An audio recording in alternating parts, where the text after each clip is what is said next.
Welcome to Co-op Mode, round 157. This is the official podcast of All About Video Games for Secret Friends Unite. And yes, Mark, I screwed that up. Don't worry. This is going to be a new year, 2025. We're going to do new things, do the intro different. Who knows? But I am so happy to be surrounded by lovely Canadians tonight, a Canadian and a man from the West Coast. We've got my Canadian, Mark Carabin, from the far lands of Atlantis, riding a sea serpent to make video game talk happen tonight. Yes, that is exactly right. I'm even wearing the most Canadian shirt that I own, which is the Log Driver's Waltz shirt. Anyone that grew up watching Canadian TV, CBC, should recognize this shirt from, I think, probably around 70s, 80s, maybe 90s included in there. I don't know if it made it past there, but Sean, you remember the Log Driver's Waltz? I do not. No, I was not born in the 70s. Nope.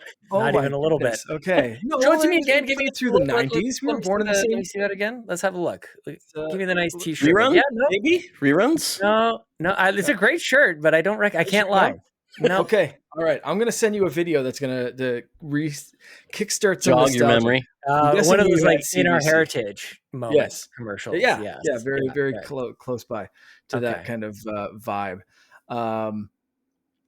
So yeah, anyway, aside from shirts that are referencing ancient broadcasts, I'm good. A deep Canadian cut. I love it. Yes. Joined by Sean Capri, the fleet manager of Carpool Gaming. Sean, it's been too long.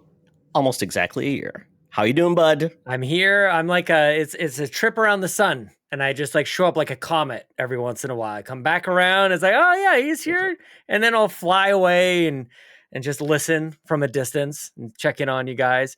And then when I'm here, I will maybe start a little bit of a trend here, Mark. I don't know if this is disturbing to you or not. Okay. But last week, the show started off with some hot takes on Star Wars. And like, what if that just became a thing? That all your guests came on and gave you their hot takes on Star Wars? Because I think that would be great. That would be fantastic. I would love it. Yeah, I think Dan's on to something. Mine. I think Dan was on to something last week, man. JJ, good old JJ, he was just doing his best, trying to wrap things up. The last, number 8, terrible. Absolutely horrendous. My hot take, though, is maybe counter to last week, or last episode, I should say. Prequel's not as bad as you might remember. Give him another shot. Prequels, I've come around on the prequels. Prequels have some merit. Kids make you do that. Kids make you come around on the prequels. No, my son. Episode 8 made me do that.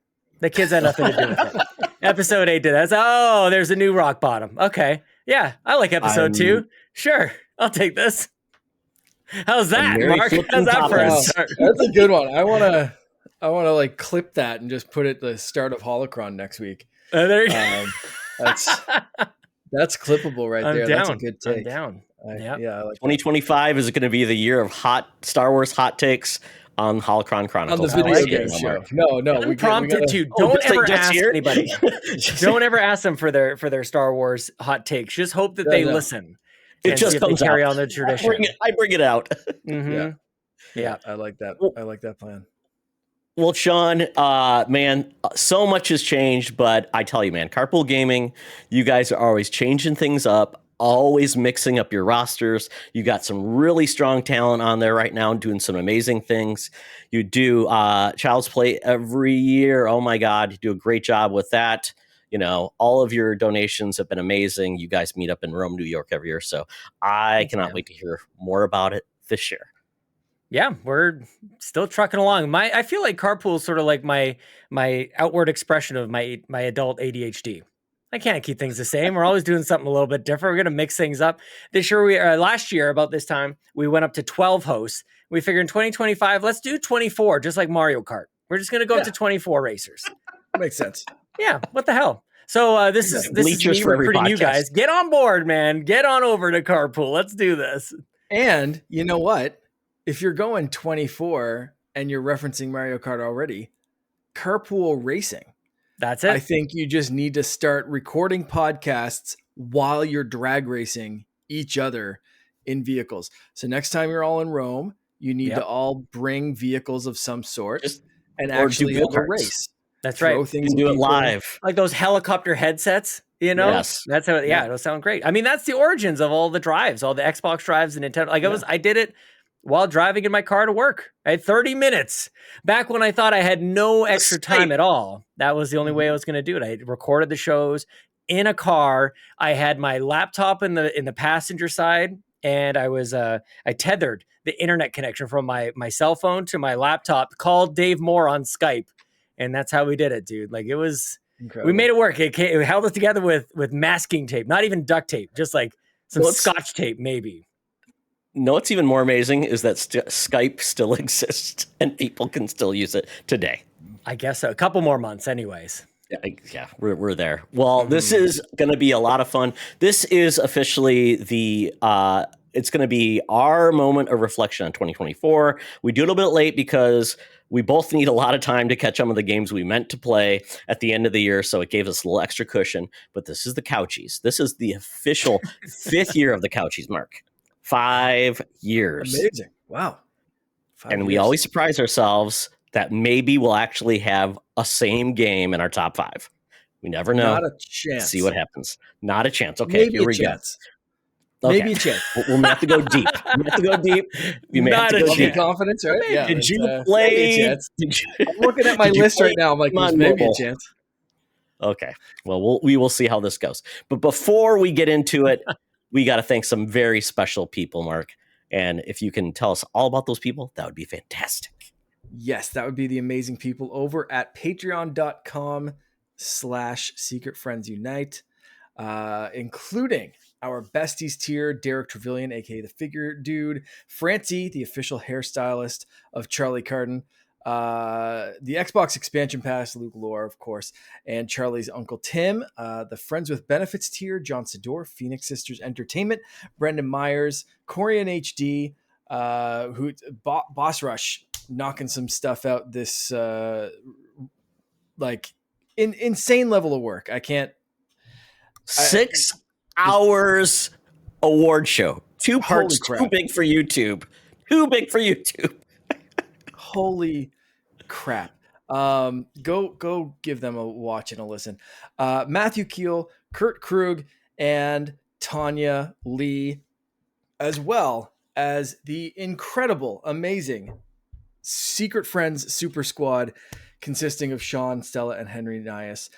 You can join this amazing list of people over again at patreon.com/secretfriendsunite, where as little as $2 a month can get you exclusive shows, no ads, Discord benefits, all the rest of that stuff, early drops, all of that kind of fun stuff, and literally like being able to influence the shows and drop questions, all that kind of stuff earlier than anyone else can.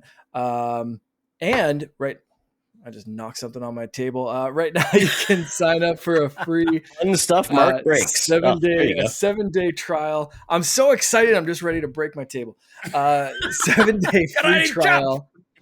And hopefully you'll stick around. But if you don't want to drop as little as $2 a month, we always appreciate people sharing the show, subscribing on YouTube, doing all that stuff that helps us grow and just helps us tell other people who are interested in geeky culture like video games, Star Wars, Star Trek, comic books, movies, all of that good stuff.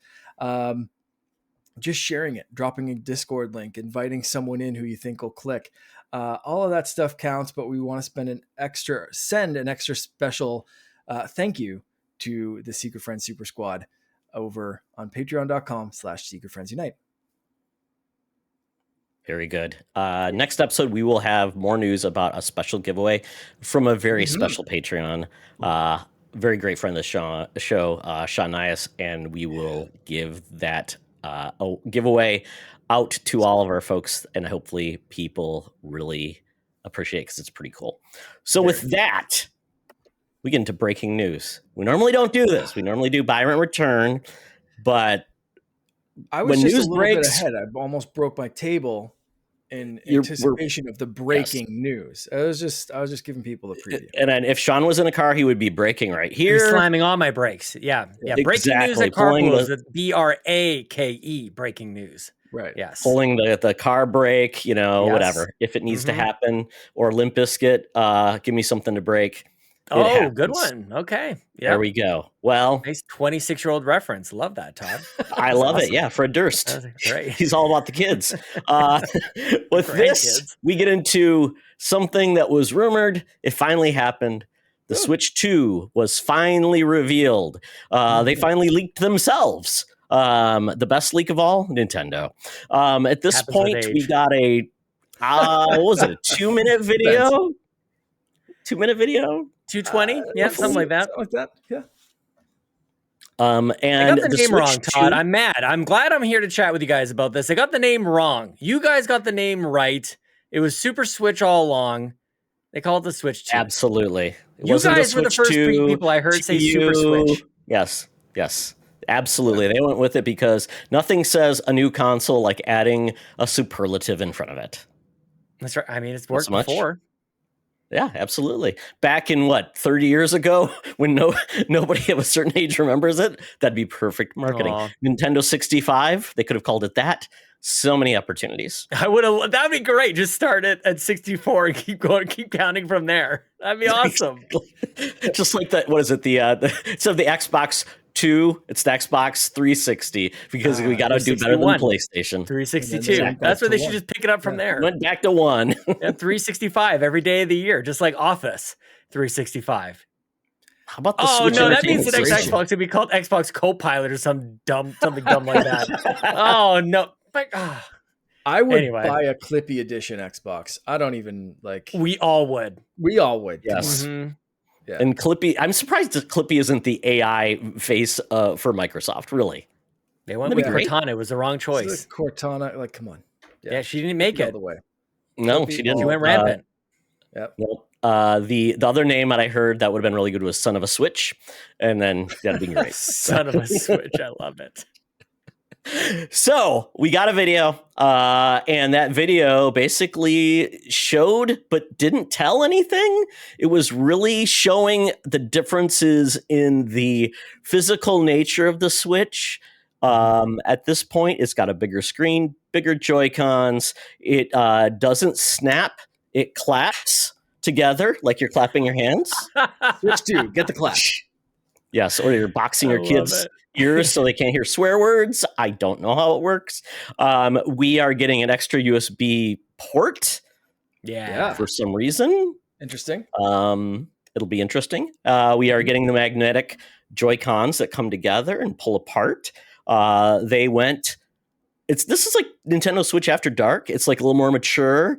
It's basically it's all black with some pretty highlights. And no, kids, your Joy-Cons will not work in this, so throw them away, throw them in the garbage. And let's see, the kickstand is better. I don't know, am I missing Then the anything OLED, else? you think What it's am I better missing? than the OLED? I was just going to say, no, it does not look better than the OLED Yeah. kickstand. The I OLED don't- it kickstand looks is great. like- yeah, it's fantastic. It's like Well, maybe they're getting Microsoft sued by Surface Microsoft because kickstand. it looks It's just like the good. Surface. Maybe like we're going to get sued by Microsoft for that thing, and they said, yeah.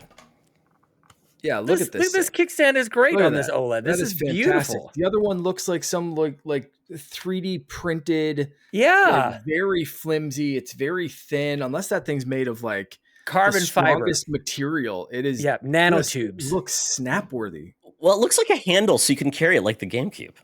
Yeah, that's not great. Oh yeah, that was awesome. Wait, you guys didn't use the handle?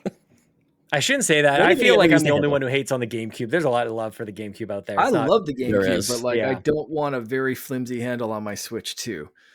Okay. Beyond the kickstand. Mark and I were like so offended of you calling it better. We're like, absolutely not. You do not speak for us on this. That's What a is Todd wrong Oxford with opinion. you? Yes, my taste in kickstands is horrible. Hold it. Stop the presses. We did not approve this So message. are we just stopping at the Absolutely kickstand? not. They killed it. Horrible. Worst reveal ever. That's right. That's right. That's right. Wow, my goodness. So at this point, other than that, I'm trying to think of anything that really separates it apart. It's basically, they didn't give any tech specs, so we have no clue, what's going to cost. All those things. We'll get to that in a second. We do have a new mystery button, which in all of the leaks, it said C. Do you think Nintendo was petty enough to take out the letter from the reveal, and when it gets officially revealed, the C will go back on? Yeah. 100%. Yeah. I love it. We still don't know what that button could does. have ended that sentence at, do you think Nintendo is petty? And We're like, yes. Yes. Yeah. Mm-hmm. Yeah. Okay. 100%. Okay. We did get a dock. We didn't even see the back of the dock. So we don't even know like what's going on with that dock. Yep. They didn't swirl it around or anything. But they did sure show us a lot of those Joy-Cons. So the Joy-Cons, they got little buttons, they disconnect. And as I took pictures of it, there is an optical sensor on the bottom of the Switch. So Sean, if you got your Switch right there, hold up your Joy-Con and do a physical display. So right there between the little buttons, there is a mouse optical button, right? Or just like sensor right there. Yep. Something. This one just has the trackball. It has the ball inside. The older Switch has got the it. ball. That makes sense. Yeah, that makes sense. You got to clean it out. Yeah, exactly. It's gross. You got dirty balls. Yeah, nobody wants dirty balls. Yeah. So good they got laser technology in this next one. These balls are getting old, you know? They are. Balls and get the clap. Switch 2. Can you imagine? Get the Nintendo ball washer. Yeah. Or the alternative where you have like the ball on the outside and you kind of roll it around with your thumb. I don't remember what that was called. Ball? Yeah, the trackball. Yes, the trackball. Yeah. That'll be an alternative Joy-Con that we can buy. Of course, exactly. It'll be perfect for playing games like Centipede and Millipede. And Top Golf. Yeah, exactly. Just slam it. Yeah, and it flies away. Yes. But apparently it's inclined to actually be a mouse. So I don't know if has everybody then taken their Joy-Con off, held it sideways on the table, and felt like, how is this going to feel? Not yet. I don't think it's that bad. No, I don't think kind of like ergonomic. Terrible. It's like when you get like a mouse and you turn it on its side. It's like, my wrist doesn't break anymore. Yeah, exactly. They weren't being, even though they never outwardly said it, they weren't being subtle with that at all. Like the Joy-Con strap and them gliding across the table, even side by side, it looked like a little mouse with a tail and like two ears at one point. But like, look at how the Joy-Con, like they have the little, bumps at the top of the 100%. Joy-Con where and next to one another, they look like mouse ears. As the two Joy-Con are going at one point. So like they weren't subtle with that at all. We are getting, new Mario Paint and whatever else you need. Civilization's going to be sick on this. And you have to think Microsoft is showing up for launch. And a shot at PC handhelds maybe that have not figured this out. Well, Legion Go, you've seen the Legion Go, right, Sean? Yes. One of the Joy-Cons off that comes and you put it on a little thing. It has the optical sensor on the bottom. So it looks like a trigger. Yes. So it looks like a trigger. You do like this, and you're doing like this. So it's almost like doing the old Wiimote pointer. And then like the optical mouse is kind of it's crazy. Well, it's actually kind of that's crazy. It's too bad nobody cares about that device. And nobody uses it. Okay. So Nintendo will show us how to do it, and everybody will solve it. Yeah, everybody will do it. Yeah. So as of right now, that's the only thing we know. Now, somebody said they thought a cap goes on the bottom because they showed like an image. It almost looks like a cap goes on the bottom of the Joy-Con before it actually physically goes down to give it a little bit more surface area. Yeah, that was because right now, look at it, just like those two ledges. Yeah. So I'm guessing that's what will help. So yeah, because I guess that's where the tail would come from, is that strap. So yeah, same as Switch. Like they've got those little add-on attachment things. Give it a little more girth, You got the straps on. Exactly. Mm-hmm. Exactly. The strap. Got the strap on. I didn't say nothing. No. I appreciate it clean over here. It's still. Speaking of which, who still has all their Joy-Con straps? I got those. Oh yeah. Minus the one that broke literally last week. The little adjuster came off of it. Oh dang. With Finn was just being a little. He was like, "Look at this, up and down, up and down, up and down," and then the spring like shot across the room, and it was like, "Uh-oh." I was like, "Buddy, we have 17 of those. Don't worry about it." Yeah, it's fine. So we have our Switch revealed. Then all we get is one game. Now, I was doing a check when the Switch 1 was revealed. I believe they showed 4 games in that reveal, like that literally short 3-minute review. They showed Skyrim, a lot of Breath of the Wild, NBA. the new Mario, and then they showed Pikmin. No, they showed Splatoon, right? Showed Splatoon, and they had an NBA. Yeah. They had a basketball game. Oh, that's right, 2K. basketball as well. Yep. Yeah. So they showed 5 games. Half that was just to show it can play more modern games, and they were at a esport event. Yeah, that's that what was I a took away from Splatoon that. thing. Yeah, and a house party. Yeah. Of those games, Karen. We knew about everything other than Mario, though. I think, like, it wasn't revealed that it was Wild was revealed. Breath of the Wild was definitely Skyrim had been out Was it for E3? ages. But Skyrim was surprising that it was found on Switch. It was surprising. Yeah, it was a surprise reveal that it was going to be on a Nintendo system, but it was not like a new game announcement. It was just like, holy shit, this thing can run Skyrim. Wow, that's awesome. Yep. And it can run NBA, and it can, I guess that might be a new Splatoon game. So I guess Splatoon and Mario were like the big, like, whoa, is that a new game? Oh, wow. I wonder what the mechanics are going to be like. But they never, in that reveal, I don't think gave us like concrete details, but definitely showed off more, to your point, Todd, than this one, which was like, here's a single solitary game for which I know you two will be obvious. Like, yeah, you didn't think that was just Deluxe 8 coming back again, becoming like Deluxe 8 plus 3 times 2 is 4 and give me more money. But you knew it was a new Mario Kart when you looked at it. There was the new Donkey Kong model. Apparently, there's 24 players because the lanes are wider. I guess the tires are skinnier. And apparently, Mario's face kind of has some physics now. So if he jumps up, the face kind of gets a little longer. The car does a little bit more movement versus the static Mario from Deluxe. So what else? You guys tell me about it, because I know nothing about Mario Kart. It looks like a whole new stage. Yoshi's running a burger joint, cafe, like a diner, something or other, diner. I mean, aside from that, not a ton of new stuff. Looks like you said, some new kart models, some new, like, more cartoony looking animations. Donkey Kong was the big standout reveal for me. As soon as I saw him, I was like, that's a new Donkey Kong model. I was screenshotting the hell out of it, sending it to my brother, being like, it's a new Mario Kart. Like, are they going with 9 or are they making it 10 because we have the mobile version? Like, that was the big kind of discussion, right? Like, but yeah, it's 100%. And then people pointed out that you can see the starting spaces, and there's 24 of those. So looks like it's going to be a big party. Which is cool. I feel super like imperceptive after the video came out and people started doing like their freeze frame and their investigation and everything. And it's like, it became much more obvious. Like, now it's well after the fact. It's like, yeah, this is definitely a brand new Mario Kart.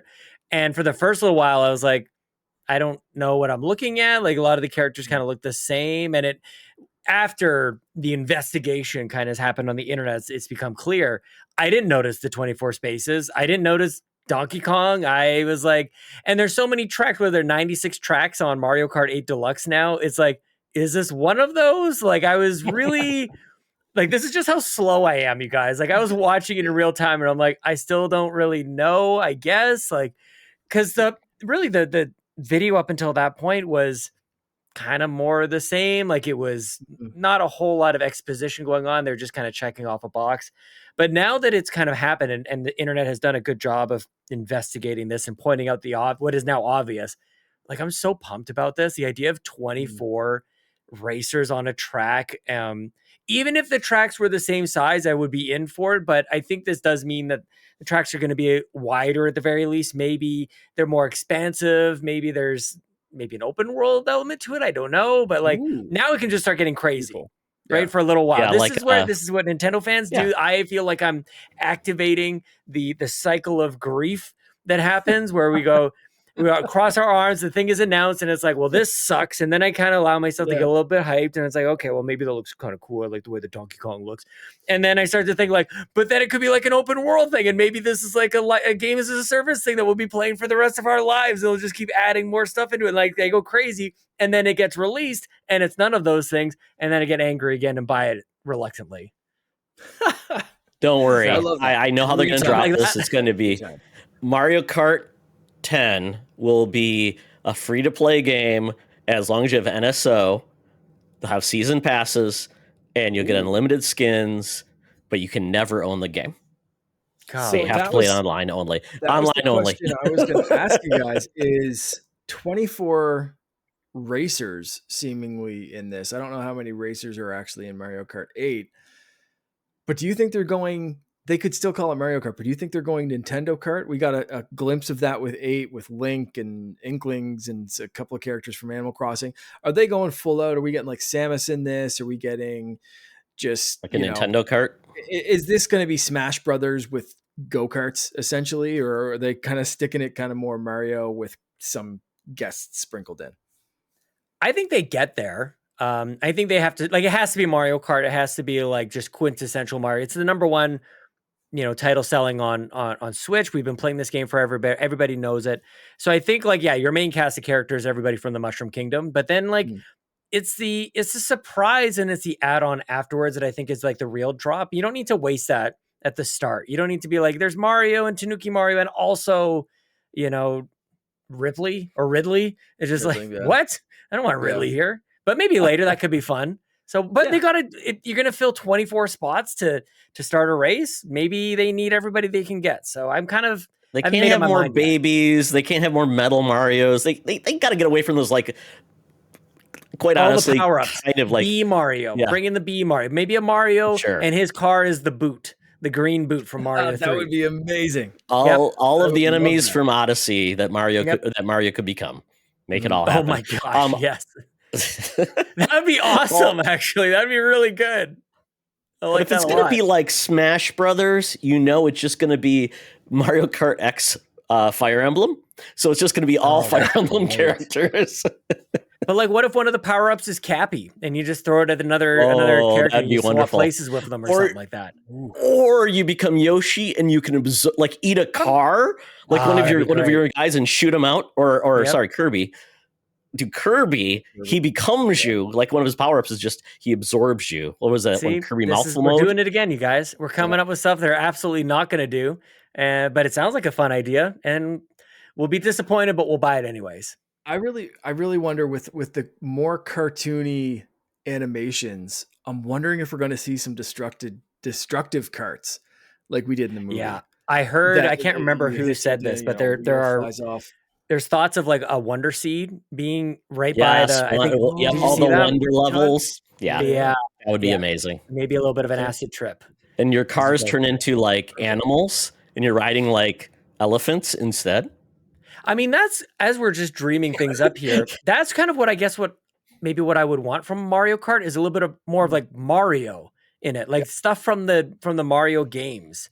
I don't know if that makes any sense, but yeah. No, speaking of, I don't know, breaking news as well. Mario Kart on on the Nintendo Music app. I don't know if that means anything to you guys, or if you're excited about that. Really? Super Mario Kart original. Yep, it is. Wave Race. Love that game. Love that music. Yeah. Is Wave Race music is Wave Race is there? I listen to music. And the second was it the second GameCube game? Wind Waker came out on it. The Nintendo Music Wind Waker, literally, I was listening to on the way home from work. Was Wind Waker on there? And that's the thing. You'll have the Nintendo app on your car radio in Mario Kart. There we go. You like that?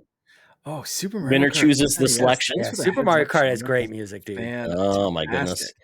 Awesome. So the other rumor I heard, it may be open world like Burnout Paradise, where you can just start a race anywhere. It's kind of like a little more open world, or you can design your own tracks. Don't get me. Or maybe that's what the mouse does.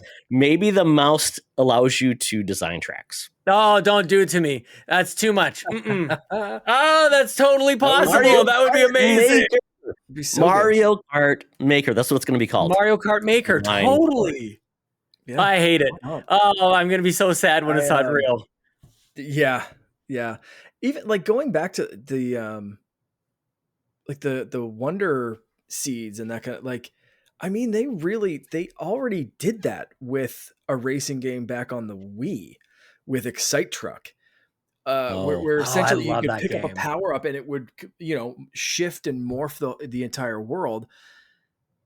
Throw like a coat of paint on that and you're already done. You've got the world morphing technology from 20 years ago. Like, just, it exists. We know Nintendo can do it. Like, that's such a brilliant way to just introduce really Excite Kart. wacky stuff There you go, Mark. into Mario Kart. Like, yeah, I love that idea. Guys, Excite Truck rules. I'd love to have Yeah. that brought back. That game was great. Oh, yeah. It was super Yeah. That was fun. awesome.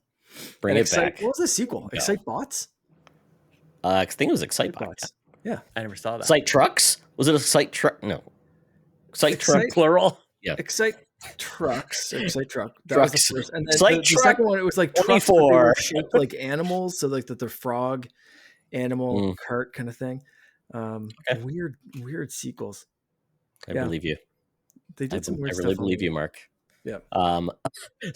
So after that, we got a note that said Nintendo Switch will play all your, or Switch 2 will play all your Nintendo Switch and Switch games, physical and digital, excluding some. Yeah. We assume it's due to why the new Joy-Cons are probably not going to be able to work with like Ring Fit where it slides in, Labo. Maybe the IR sensor no longer exists because when you looked at all of the renderings in the video, there is something in the back of one Joy-Con, but it doesn't look like it's actually like transparent.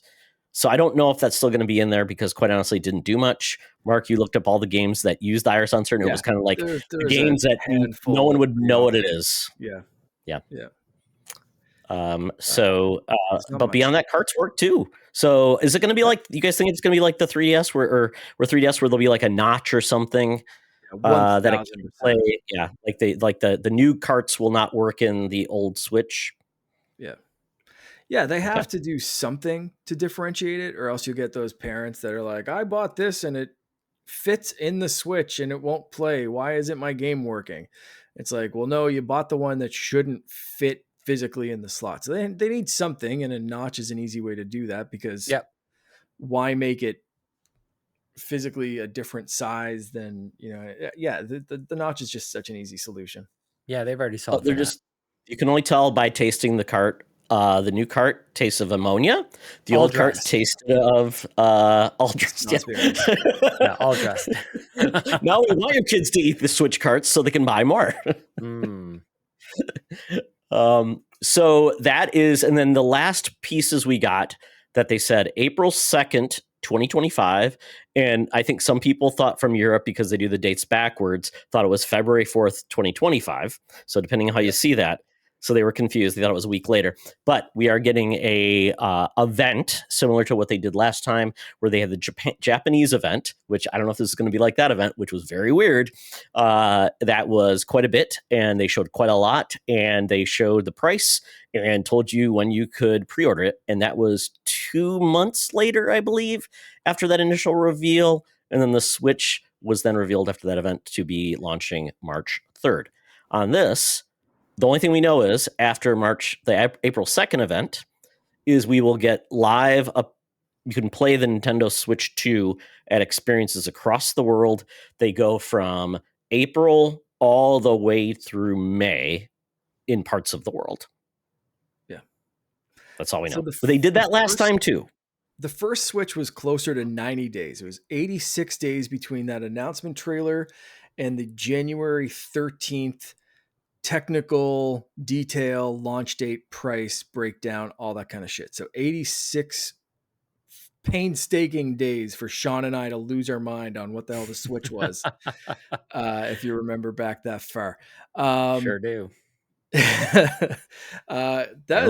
So 86 days in this one, in between the Switch 2 announcement trailer that we just got on January 16th, there are 76 days between that and the next technical direct or whatever it's going to be on April 2nd. So very, very similar timescales between announcement and please stay tuned for more details. After the January 13th technical details for the Switch 1, it was 48 days until launch. They wasted no time getting that thing out for March 3rd, 2017. So if they follow a similar 50-ish days, the launch week will be May 19th to the 23rd. Usually you can count on like a Tuesday, maybe a Friday drop. So you're looking at like May 23rd for a potential release date, if and only if they're actually sticking to a similar kind of thing. And the reason I'm thinking that is because, one, those two trailer announcement dates and the detail dates are pretty darn close, but also Nintendo's playing it safe with this. They're not doing anything super Nintendo-y with this, and I think that's a good call. But they're not Wii Uing this. They're calling it Switch 2. It's a continuation. They started this trailer off with a Switch, and they just showed it's bigger, it's better, it's more mature, it's upgraded for the time. It looks a little less like a toy because electronics are becoming just in everything. Whereas, like, yeah, 8 years ago, it was kind of more toy Nintendo-ish, and you could get away with things like a 3DS and all plastic things. Now, if you release something in plastic, it better look like this, like a little plastic thing from Ambernick that costs $50. So I think they're playing it safe, and I think they're following probably a very similar playbook for the launch of this because they want it to be a success like Switch 1. So they're just, hey, what worked last time? This? Okay, let's do that. Mm-hmm. For better or for worse, we'll see how that plays out. But I think Nintendo as a company can be very traditional and stuck in their ways. And if they know that something, or they think that something works, they're going to just say, well, yeah, let's duplicate that maybe this time, instead of being the weirdest company ever with something like the Wii U. Man, it must get in their craw. They're like, man, we had to number our console like that dirty dog Sony, but it's been so long, no one will remember Sony did it. They won't even remember a PlayStation 2. But we'll see. So, gents, we got a couple questions that we can all answer, and then we'll get to a special segment where you guys get to ask your questions from a local expert, a diviner of the ethers from the Nintendo Elder Gods, to answer all your Switch questions, and that is Todd Stradamus. Before we do that, Eric from the Nerd Chat Discord says, first Xbox Studio game to launch on Switch 2 is Sea of Thieves. Oh, that is a good one. Oh, good snap. guess. I love good that. guess. Yeah, like something that already is kind of cross-platform. Yeah. Right. They've launched a bunch of stuff. Multiplayer, feels unique, very friendly. Cartoony. You can scale that down and you don't need to worry about it looking like shit. It's already been on a couple of generations. So if this thing can push Xbox One style graphics, then you're singing. You're done. File, save as, switch to. Wow. release. Yeah, like that's how that works. Yeah, for sure. Add in mouse control, keyboard and mouse controls. I don't know if I can come up with a better answer than that. I know that rumors are talking about a Halo remaster and all this other kind of stuff. I mean, just for the fact of like Rare coming back to Nintendo, like that's kind of the story to be. That's why that really is striking me as like, holy crap, that'd make a ton of sense. I kind of just want to agree with you, Mark, to be honest with you. Like, I think that's a good one. You take that one, Todd. You just kind of took my backup one, which was going to be like Age of Empires or Age of Mythology, which just dropped on Xbox not that long ago. Yeah, RTS with the mouse controls. They have mouse controls on this. I could really see them do an Age of Mythology remix or whatever the hell that one's called. And Heroes Tactics on Switch, yeah. No, I'd say they'd go with a newer game. But if the Switch 2 can run Age of Mythology, I could see Microsoft being like, here, use this for your mouse control. Have fun. The timing could line up where Indiana Jones is still very relevant as well. And then the I can't remember what the release date is for PS5, but that could maybe go day and date, PS5, Nintendo Switch. Yeah. Could be maybe like, I don't know what scalability it is, but I mean, machine games, like some of those other Bethesda games have really come on over to Switch already as it is. So, I mean, like the Doom games, the Doom ports on Switch are bonkers. I just think it's insane that those games run on Switch. Pure dark magic. Yeah. So maybe, I mean, again, I actually haven't personally played Indiana Jones, so I'm not sure if I'm just talking out of my butt here. But machine games, they're magicians over there. I feel like somehow, and again, I don't know anything about the Switch and its capabilities. So this a bit of a blind stab at what works. But again, that's why Sea of Thieves, it makes sense. I could absolutely see it. That would be great. I think Sea of Thieves works perfect, and maybe they make a deal with Rare and they do some Wind Waker themed stuff specifically for Nintendo, that would be pretty dope. That That'd would be pretty dope. great. But Nintendo really hates playing nicely with anyone. I'm just Well, thinking they like give Rocket Xbox. League and that Didn't kind of they? stuff. Don't they always take things from Xbox? Maybe it's time for something to give them something back because they got Conquer, or not Conquer, but Banjo in Smash. So maybe it's time for Nintendo to Wow. give a little back. I love that. I also Yeah. heard a rumor about Diablo 4 coming over to Switch too. Yeah, see, That could be great good. one with mouse control. Yeah, Yeah, because 100%. they had the special edition Switch that was Diablo. So Yeah. it's not I the only see game that. I could think that could be really cool with Nintendo, because I think it works really well on Nintendo, is Psychonauts 2. Oh yeah, that'd be Because it's a great. Yep. platformer, very fun.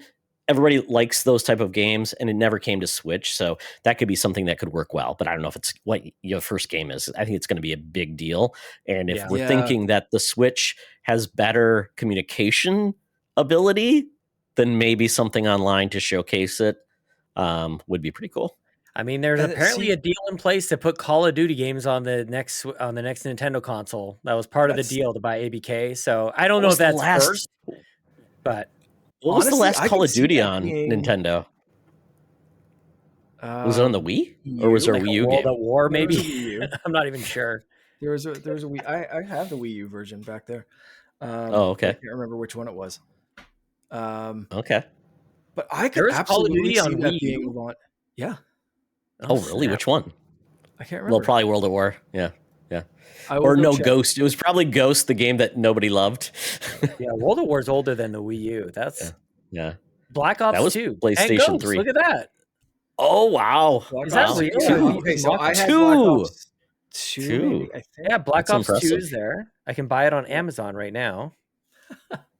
That's crazy. Okay. A worthwhile purchase. I have one of them for sure back on the shelf over there. I could really see Call of Duty being like a launch window game. Depending on when they launch this, I could see this year's Call of Duty being a launch window, or I could just see them waiting for next year's and drop something. But like, man, wouldn't that be like a big showcase? That would be. Yeah. What about Warzone? Warzone's a mobile game. Switches just mobile hardware. Yep.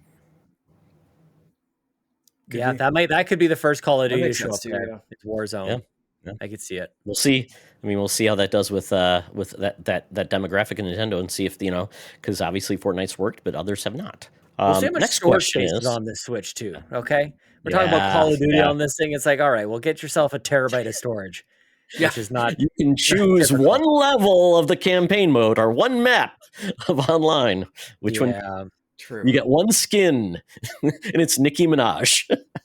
It's funny because oftentimes when we talk about Nintendo, we sort of like turn a blind eye almost to the technical specs of it. But when you start talking about some of these kind of games, suddenly those specs become kind of important. What is this thing capable of, and what kind of storage and what capacity does it have to run these big giant games? Remembering all the while that this is a tablet. Like I think we got used to it so quickly, you guys. It was a moment we were playing Breath of the Wild, and it's like, this is amazing. I can't believe this is possible. To like Witcher 3 and some of these other giant impossible games. ports. Right. And it's like, well, I guess anything just runs on this thing. Like we went from it being like an impossibility to like bring all of the games over. Right. So maybe there's another moment like that to be had, that we can't believe, whatever, name your game, Call of Duty is here. And Link's Awakening still runs at like 2 frames a second. I mean, that's the journey of a Switch owner. You never know. You never know.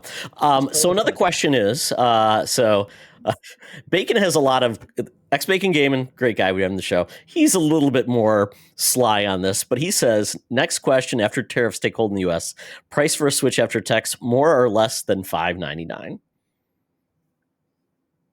$5.99? That like US? Yeah, that's more than a that's less than a PlayStation 5 Pro, but at the same price of that Xbox 2 terabyte. There's no shot. Yeah, no, it's coming out for $400. Yeah, $400. Okay, US. So okay, I can see if I get that. I can see $4.99. I'm not seeing $5.99. $4.99. I can see $4.99. I potentially see $350, and then them going up to $400 with the OLED or whatever the next iteration is. I could see them doing base model at $400 and maybe $450 for something that comes with extra storage. Oh, just like the Wii U, The Wii the U. Pro version. Ooh, Yeah. Exactly. Yes. The Pro. That what was it? Was the Pro the black and the white was like 8 gigs and Just Correct. 8 gigs. Yeah. Yeah. Yeah. I'm holding out hope that, because so much has been leaked and everybody feels like they know the entire story. I'm really holding out hope that there is a surprise to be had. And that, Me to too. me, that surprise is a second SKU. I want a bigger one. I want just or a smaller, maybe make it a light, launch with 2 for us. It Why looks not? big. Yeah. It does Well, look Like, big. when So it I don't know blew if off it's the gonna when get they original launched with Switch, you're 2, like, they did "Man, what? that's Just different that's a big colors. sucker." They did all black and then they had black with red and blue. Correct. You know what? Buy 2 and connect them with the top and bottom USB. Oh, that's your slots. multiplayer. Now it's just make a it LAN party. make it a Nintendo Switch 2 DS. That's what The we're gonna do. DS is Or coming DVD. back. It's your for GameCube virtual. cable. It's your GameCube. Or GBA to 64 GameCube DD. cable. Just stack these things. Yeah. Yeah. That's how you have your LAN party. Everybody's tethered 5 feet away from their USB cable. Goes Yeah. from all. It's like a daisy chain. That's Gotta right. love it. And that's the name of the game, Daisy Chain. Yeah. We just came up with their first weird. It's going to be half the show is going to be Daisy Chain. How do you That's right. multiplayer? This is how you multiplayer. Princess Daisy Chain. Princess Daisy Chain. Exactly. Princess Daisy Chain Chomp. Chain chomp. Yeah. Next question.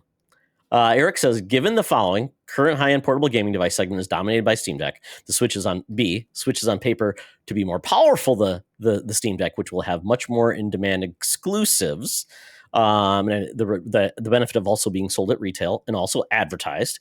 And if reports are true, a lot of the games on Steam will actually be able to be ported because of that Steam verification model. How much of a disruptor could the Switch 2 be in that segment? Meaning, I no longer want a Switch. I no longer want a Steam Deck. I no longer want a ROG Ally. I'll just get a Switch 2. Like a 2%. I think it's different crowds. That's it? I think it's different crowds. Look at the Steam Deck sales. Like, it's a small segment already compared to the Switch. Like, I don't think you're getting someone who's looking at their already existing Steam library and going, "Oh, I'm going to buy the Switch 2 because it can play this game." And then I see what you're saying. Steam Deck. It's Yeah. not going No, I to. agree. It's not going to disrupt Steam's. Like, that's a whole different segment. They might look similar. They might be similar style devices, but it's like, I genuinely don't think it's going to have a massive interruption on like Steam Deck sales, because Steam Deck are for Steam nerds. It's not a big segment of like the general population who's going out to buy like Mario Kart and whatever. Like, Yeah. if Steam you're Deck gonna buy a isn't Steam Deck, you're gonna buy a Steam Deck. Yeah. Whereas Nintendo, like the Switch that's the only one. The thing I was sort of like reacting to is like, could almost embarrass these handhelds a little bit to a certain degree, because like if it sells even close to or even half of what the Switch 1 has done, it'd be really interesting to see those numbers kind of stack side by side, where you go, Switch 2 has sold 50 million units. Like, it's just this massive ecosystem. And then like, I don't know what the numbers are on Switch, or on Steam Deck, but to your point, like, yeah, it's not going to be even. What I'm really what I'm going to be surprised to see and be very interested to look into is, because there's so many more, I assume there's going to be more Nintendo Switch 2s out there. The effort to optimize for that platform, I think, is going to be more worth the squeeze than what is currently being put into optimizing for the Steam Deck. And so, power is going to be a little bit different, but like, it is amazing what happens when you've got 20, 30, 50 million of these units. I think that's how you get Witcher 3. That's how you get Doom. That's how you get some of these crazy ports going, because how do you ignore that, that customer base that doesn't really exist in the Steam Deck? And so, a lot of people are coming into this going, Nintendo's got to enter into this marketplace that is now dominated by PC handhelds. I want to see numbers. Like, I don't know that any of us got some right here. Oh, you got it. Research See firm them. Omdia reported that the Steam Deck sold 1.62 million units in 2022. Report estimated the Steam Deck would pass 3 million units sold since launch sometime in 2023. And Valve stated in November of 23 that they sold multiple million units of Steam Deck. So we don't have 2024 data, but if that thing has crossed $7 million, I'll eat my shirt, or 7 million Units, sales, I'll eat my yeah. shirt. Like, you know what I mean? Like, So who it might cares? get to Wii U numbers after 5 years. Right, that's what I mean. Like we're Right. talking Yeah. Vita numbers, which is nothing to sneeze Yeah. at. And this No, isn't the it's only awesome. way to play My Steam brother games. has a Steam No. Deck, and it is fantastic. Yep. I love the Yes. thing. Yep. It's cool, but it's not the Switch. It's not the Switch 2. Nobody who's buying a Steam Deck gives two flying rats patooties about what the Switch 2 has. Like, it's not going to interrupt the segment. You might buy both. Yeah. You might pick and choose different things to play, but there's still going It's to be like some the what weird was it? The shit on Wii 60. Switch. It was the Wii 60. You wanted the Nintendo console, and you got the Right. three Yeah. the big boy games. Yeah, Maybe do that. Like, there's still going to be some weird, obscure stuff on Steam Deck that you're just never going to find on Switch. No. And the same thing for Switch. You're not going to find Mario Kart on a Steam Deck. So Yeah. if you're going to buy it, you're going to buy it.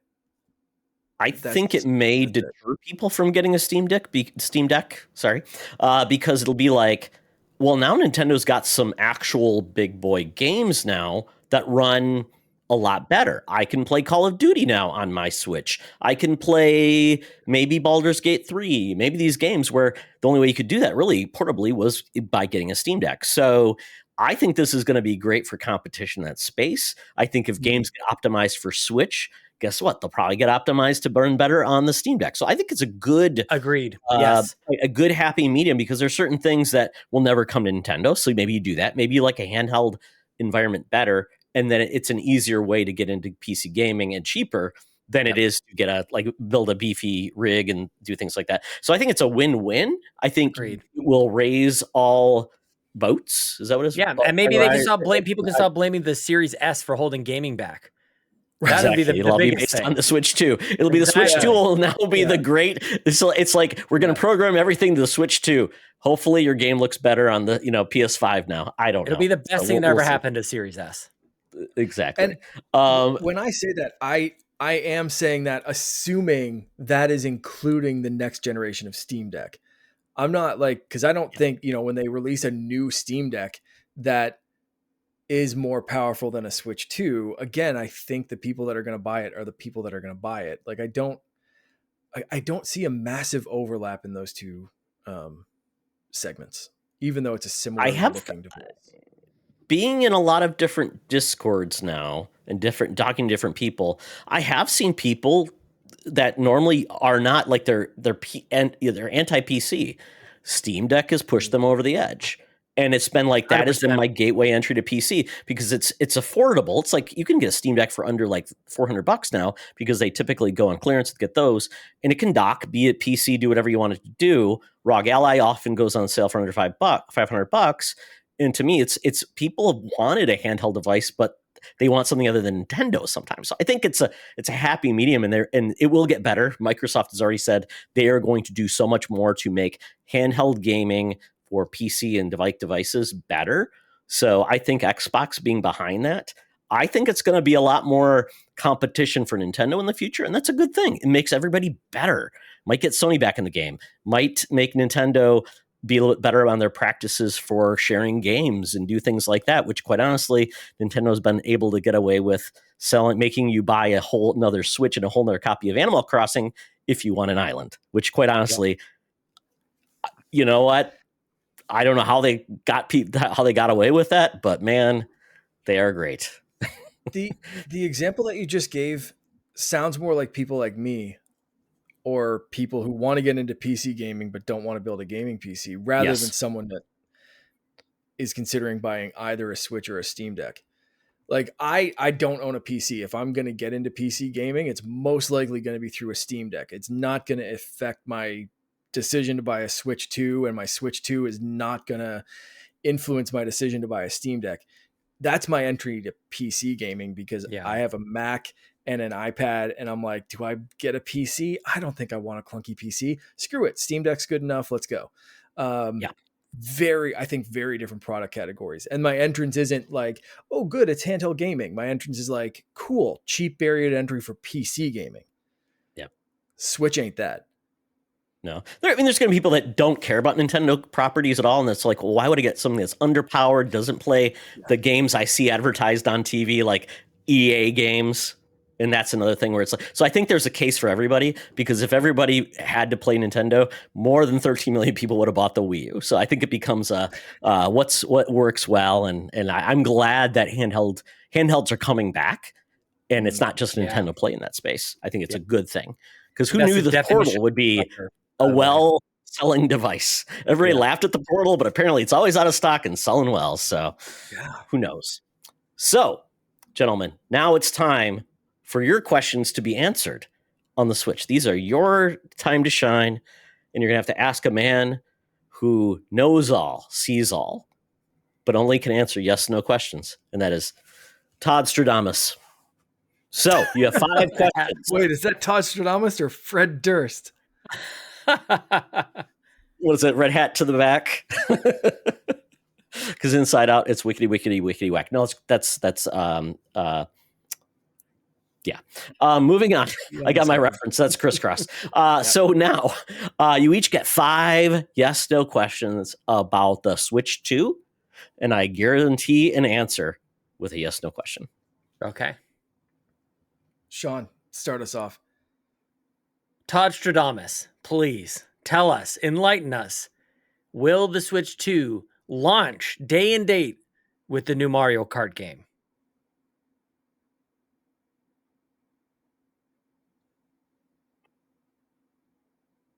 Spirits of Reggie Fils-Aimé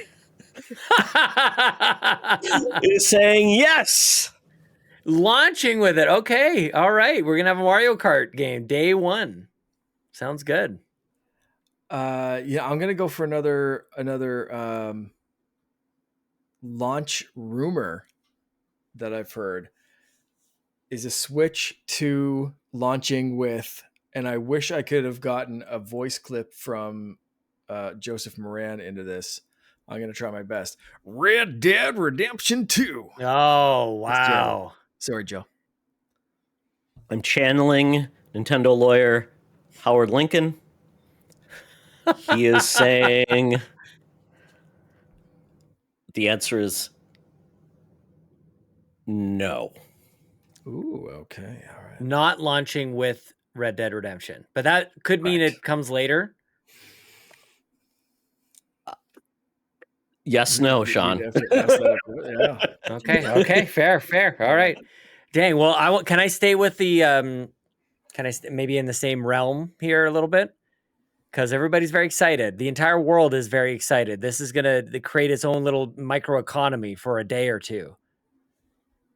Todd Stradamus, does GTA 6 come to the Nintendo Switch 2?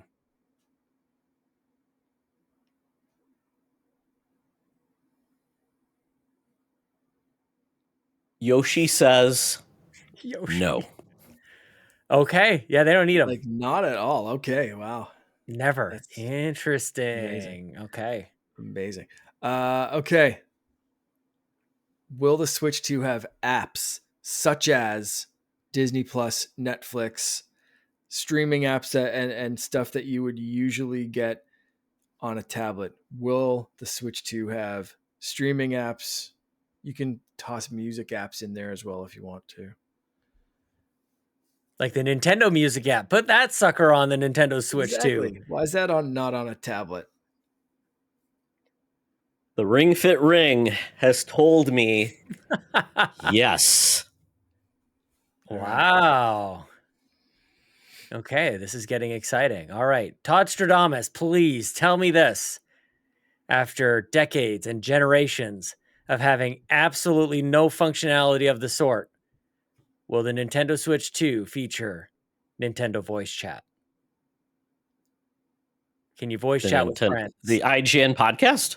No, that'd be great. That's just starting out. Yeah. I still have apps. It might have a podcast app. It might have a podcast app.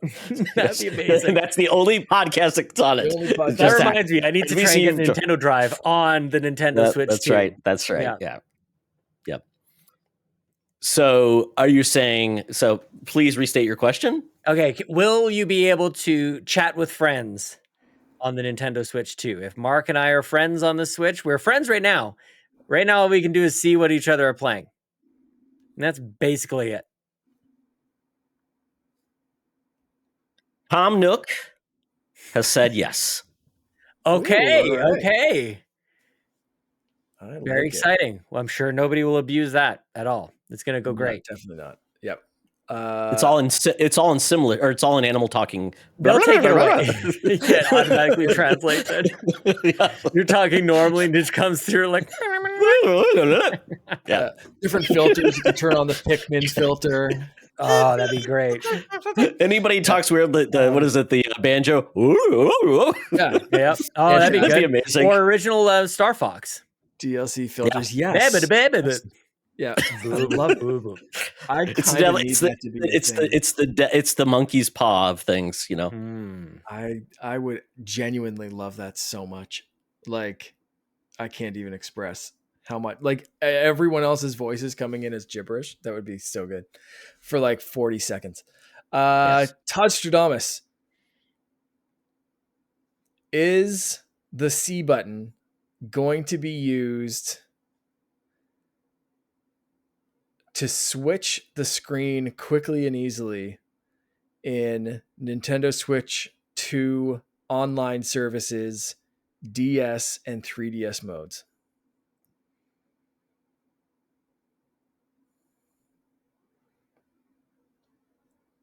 So you have one screen. for the Cammy, Switch 2. Cammy, the woman Press that from C the Nintendo Music event showcase from E3 is saying no. Ooh, okay. What's her name, Cammy? I don't know. I thought you were talking about Street Fighter for a second. No, it's the That's camera that Cammy from came Street Fighter on the SNES has said yes. Exactly. Yes, Yeah, exactly. Perfect. Okay. Are Todd we at number Stradamus. 5? Am I Is still? this Yeah. Am I 5 still picture? asking questions? I Okay. think this is 5. We had with 5 each. Is that 5? Okay. Todd Stradamus. I have many Nintendo Switch docks sitting around my house right now. Will I be able to dock my Switch 2 into a Switch 1 dock or vice versa? Switch 1 dock, either one. Switch 1 dock into Switch 2, Switch 2 into Switch 1 dock. Will we have cross compatibility with our accessories? Todd Stradamus, tell me now. Miyamoto is in his garden. he's picking out weeds. He has said no. Yeah, they believe in generations. Miyamoto believes in generations. They will. How can they sell you more expensive docks if you're using the old one, Sean? Right. True enough. That's a good point. Very fair point. Damn. Won't even fit. You know, Mark, bring it home. Okay. All right. Let's see. Where are we going with this? Todd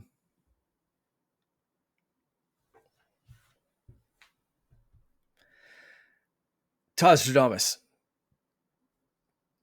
is the other USB port on top of the Switch 2 going to be used for external wireless accessories with a little dongle, such as a USB mouse?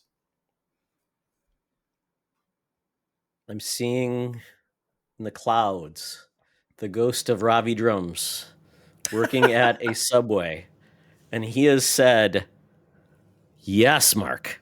Ooh, all right.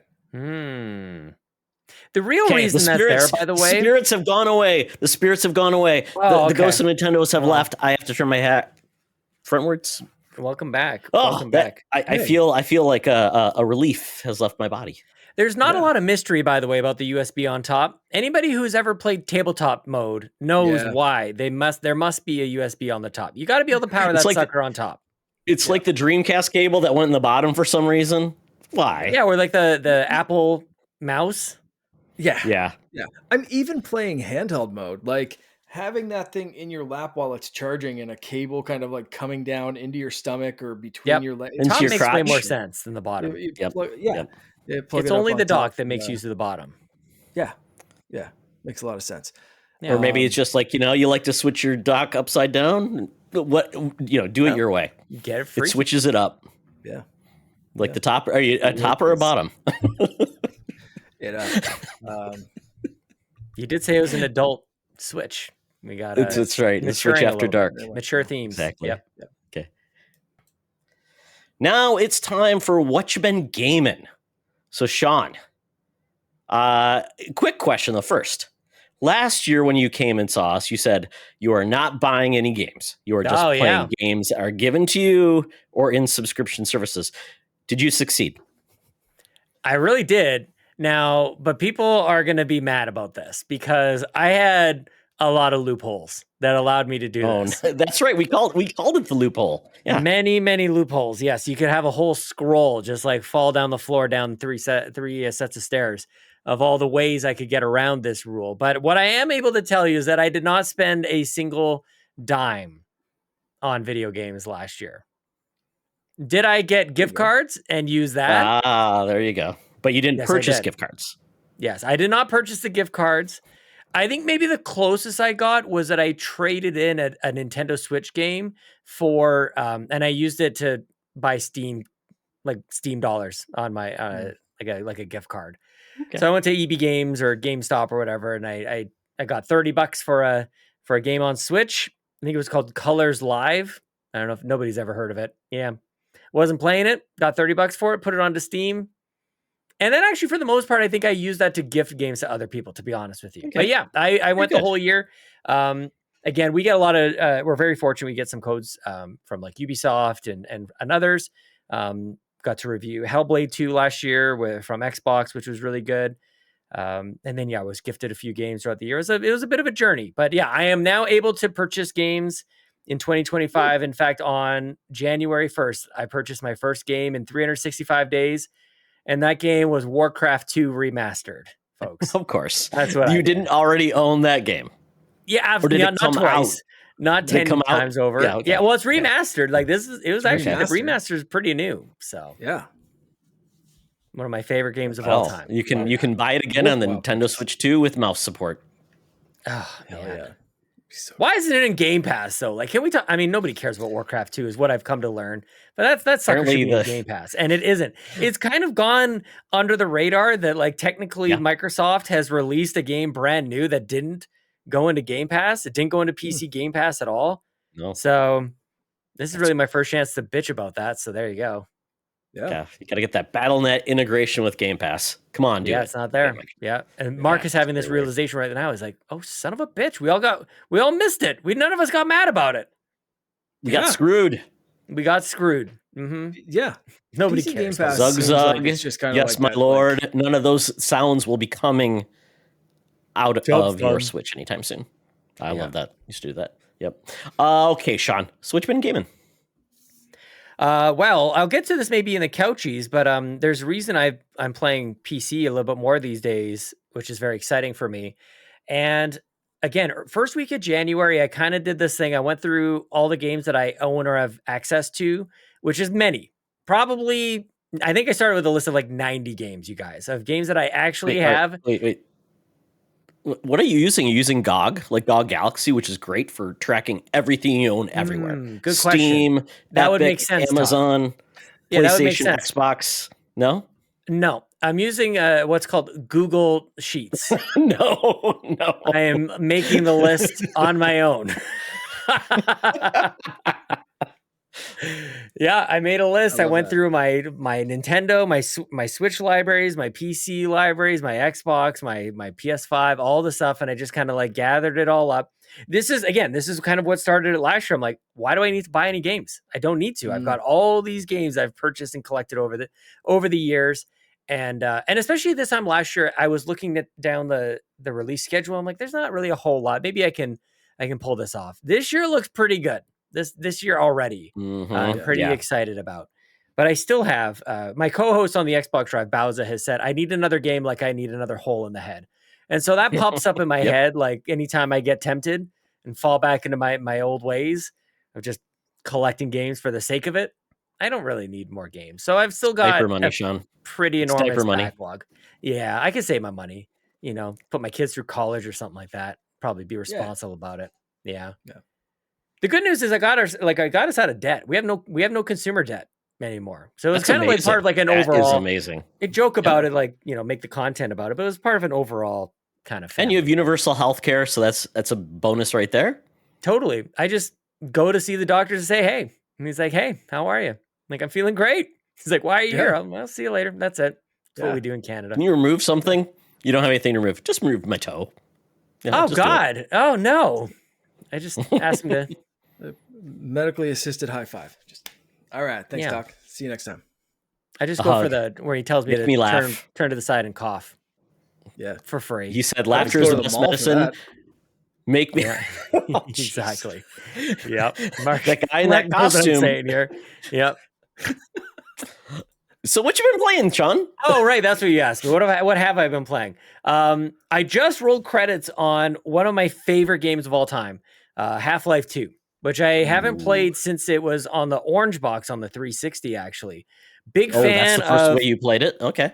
Yeah, this is the first time on PC that I played it, and I'm an old school keyboard and mouse, WASD, and inverted mouse controls. Even this is just because back in the day, you played X-Wing and TIE Fighter with a mouse somehow, or at least I did anyway. So that's where we learned all the inverted controls, and it locked in at the DNA level. I've been rewired. I can't play Wind Waker because it doesn't have inverted controls.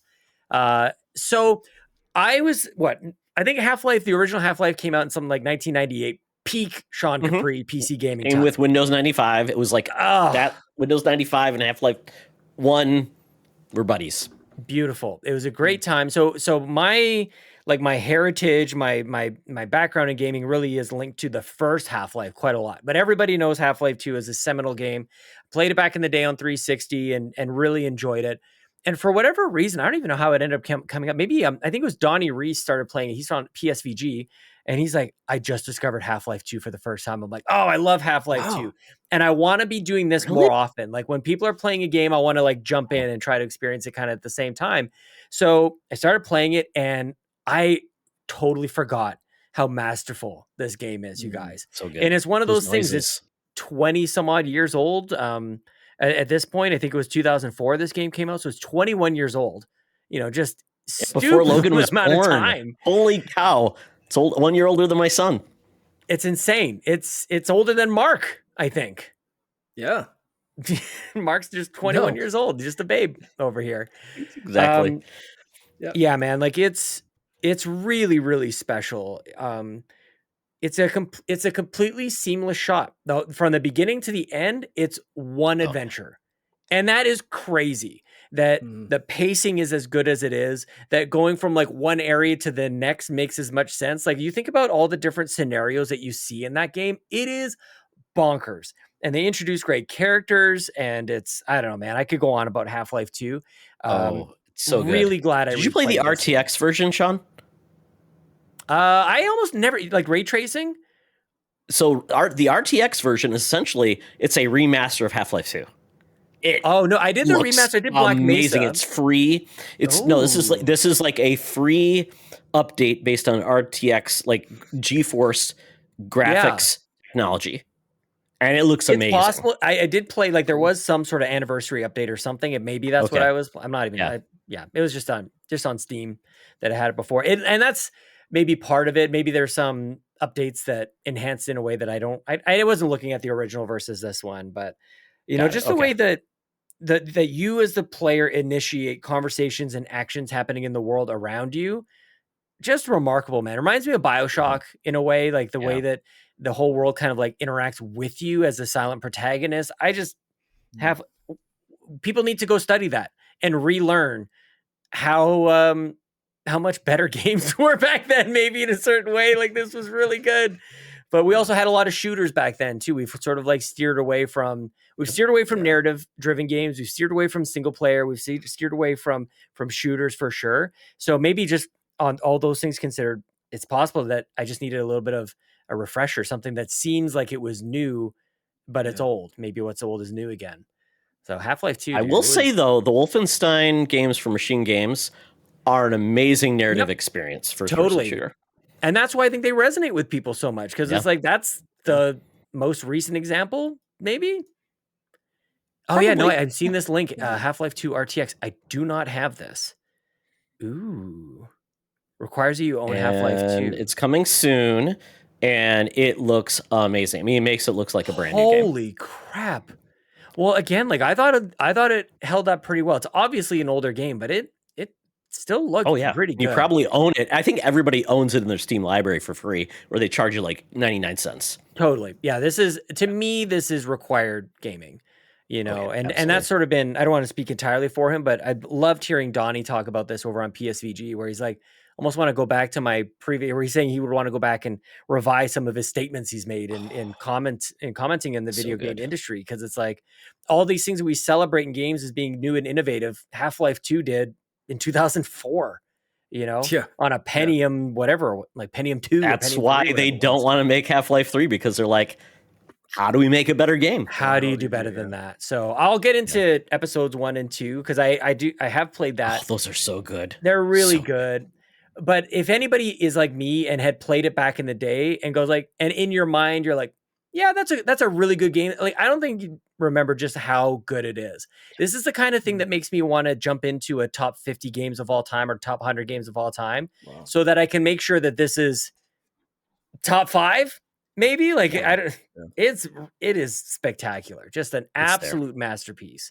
Yeah, perfect. Awesome. Love it. And I still need to play Half-Life Alyx on my Quest. I just got the Quest 3S, so I will be doing that because I heard that is essentially a continuation of Half-Life. So I'm like, I'm in. yeah, it's closest we have to Half-Life 3, so there you go. What's next, Sean? That's really the biggest thing, but I've also started playing Animal Well. This was one that I can't even remember how it ended up. Is it in Game Pass? I feel like it must be in Game Pass because I obviously didn't buy it. But it ended up on my Xbox at some point anyway. And Is it's it on one your that is it on your Google Doc? Animal Well, yeah, it's yeah, we can maybe do a quick fact check on that one. But in any case, Animal Well is a game that a lot of people were really excited about last year. Almost like annoyingly so. You know, when some of these like Balatro, I think falls into that category as well. Some of these games kind of drop, they come up out of nowhere and everybody makes it their entire personality, which I, for whatever reason, have an averse reaction to until of course I play it and realize that this game is actually really good. And I will join the crowd and tell you about how much fun it is. One of us. Yes. Yeah, a little bit. And I guess I being a little self-deprecating in that because I'd have my arms crossed when everybody is just making a big ruckus about something, especially something like this that we've seen so many retro styled games. Animal Well, it's a 2D kind of a Metroidvania kind of thing. You explore a bunch, you get a couple different power-ups. It's not in the truest sense of a Metroidvania, but that's maybe splitting hairs. But anyways, I kind of do this, and I did it back with like Shovel Knight as well, where a game is trying to like scratch that nostalgia itch, and it's almost like too on the nose. It always gets my guard up for whatever reason. So I was looking at this, looking at the screenshots and maybe some gameplay and the trailers, and I just didn't really get it. But for whatever reason, you hear enough people talking about it, I probably should give this a shot. So I fired it up, and before I knew it, it was 3.5 hours later, and I was still playing Animal Well. And that, you guys, if you know me, like that never happens to me. I bounce off games, I fall asleep, I look at my phone, I do whatever. Like this one was just, I'll just see what the next screen has in store for me. And I'll just go traverse over here. Oh, there's a power up over here. And for the first 3 hours, I didn't even know what the heck I was even trying to do. It was just interesting enough. And it felt for this one as a sort of like a platformer. The jump feels just good enough that I really enjoyed wandering around this game. I ended up in some sort of like, maybe like an animal graveyard, and then a giant cat ghost started chasing me around. And it's all these weird things that are happening that I guess I was just in the right place, in the right mood for a little quirkiness. And Animal Well is kind of scratching that itch. And like I said, it's been more of it hasn't really been intentional, but before I knew it, I'm kind of far in this. I'm unlocking quite a lot in the map. So I guess I find myself endeavoring to finish it. So Animal Well is what I'm playing on my Xbox right now. So I did double check. It is Game Pass. Game Pass. Okay. Oh, is it? Okay. Yeah. I was going to look too. And Video Game Donkey. Playable. So Todd may come up for something that you're going to reference in a minute as an option to play this. Well, I'm glad you confirmed the Game Pass thing because, as somebody who hosts an Xbox podcast, one of my biggest laments in Xbox land is how we always forget what is already in Game Pass. Game Pass is evaluated on a bi-weekly basis based on whatever the latest drop was. But it's like you go on there and there's 300 games and there's a lot of really great games. I bet you guys didn't remember that Resident Evil 2 remake is on there because I sure as hell didn't. You know, like you go on to even the PC app, you hit surprise me. I almost want to do it right now. Just tell you guys like some of the surprising things that are on Xbox Game Pass, because I think that that's something that is missing. That people go, I'm going to spend whatever it is, $15, $17 a month based on whatever the latest drop is. And I'm here to tell you that's the dumbest way to think about Game Pass. It's not very satisfying. It's completely selling it short. Did you know Jedi Survivor is on Game Pass? I bet you forgot about that. EA Play. EA Play games. Yeah, they show Very up there. good. Immortals of Avium, a lot of games there. And then our good friends, Chris John is part of 1 Hour, One Decision. Sean, I don't know if you're aware of them, but every episodes they do the basically randomizer on Game Pass, and they play an hour of a Game Pass game just to say, is it worth sticking with or not? And I'm like, that's a great idea. An hour is, as we get older, an hour is very important. Is it, are you going to get the gist of this game or not? Nobody wants a game that says, just play it for 10 hours and eventually it'll hook you. Yeah. So that's a great way to play. Yeah. Hell yeah. I mean, Diablo just got added in, the original Diablo, which is. That's right.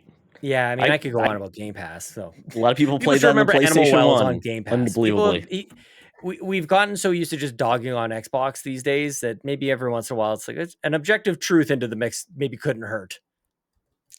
Nope, it's great. I think it gets harder to remember what's on Game Pass than not, because with the list gets older in those games, and then they leave. So sometimes like the only time I remember games on Game Pass when it's like leaving. It's like, oh, I know that's the thing. Like, yeah, you have to be a little like Ghostwire Tokyo's on Game Pass. That's a great game. That's worthwhile. Yeah. You know, that's a great game. I love that game. Dead Cells is on Game Pass. Don't skip it. I'm not skipping. I'm playing that too. Content. Do you got to buy the castle? You got to buy you got to play the Castlevania content in that game. Yeah, I'm playing it on Switch actually. Which is actually, I've just started playing it the other day. I'll close with this because I've been yammering on for God knows how long here. One of the reasons that I spent 2024 not buying games is because of, here's one example where I bought Dead Cells. I wasn't really sure what the game was. Not only did I buy Dead Cells, I bought all the expansions, all the DLC I could possibly buy. I bought it and I didn't even know what it was. Like that's the height of my problem, my rock bottom, where I'm like, oh, I think I've got a problem. I'm just hoarding games at this point. Mm-hmm. So I recently fired it up on Switch. And I realized I've got all this DLC content, and I was hanging out in our Discord, and I'm talking to these guys going like, I don't even know what this is. Why did I buy this? Like, what is the matter with me? Why did I pick this stuff up? I don't even understand what it is. Luckily, Dead Cells feels great to play, and I do enjoy it quite a lot. Yeah. I just need to wrap my head around what exactly I purchased because I don't even know what it is. It is a tough game. It is but game. It feels good. So good. It's so good. Man, the dodge roll and the upgrades feel really cool. Dead Cells is one of those like games where it's like painful comfort food, if that makes sense. It's like sometimes when I don't know what I want to play, I find myself I'll go back to Dead Cells or Vampire Survivors. Yeah. As like something that like I feel rewarded, but it's also gonna kick my ass a little bit, but like I don't want to play something new. Totally. Yeah, Dead Cells is one of those like comfort food kind of games. Yeah. Vampire Survivors feels like actual heroin to me. Not that I know what heroin feels like, but it's just like this is damaging to me. Like this is not good. Yeah. Every screen of that game, you can tell the guy used to develop stuff for casinos. Like, oh, is that real? Like he really did? No, the developer, used to build casino games, and he was really good at it. Oh yeah, you get the scrolling like it's every single when the treasure chests come up. Yeah, totally makes sense. Yeah. So that's what I've been playing, man. Finish up Half-Life 2. I'm gonna be finishing Animal Well and just started with Dead Cells. I'm introducing a new concept. We'll see if you guys like this or not. But I've got a well-defined backlog. So whenever I'm choosing something out of the backlog and selecting what I'm going to be playing next, that goes into my front log. I'm not sure how you feel about that, Mark, but I got a well-defined front log. Yeah. Very. Front log. I like that. Your front log is always impressive. Thank you. Yeah. Yes, I can't. I Stop just call it talking a about my front library, lawn. Sean. Call it a library. You don't have to finish all the books in your library. They are there for your enjoyment. Yeah, that's one way of looking at it. Enjoy your Feel like front, it's enjoy taunting your you. front log as much. No, as Why did you buy me?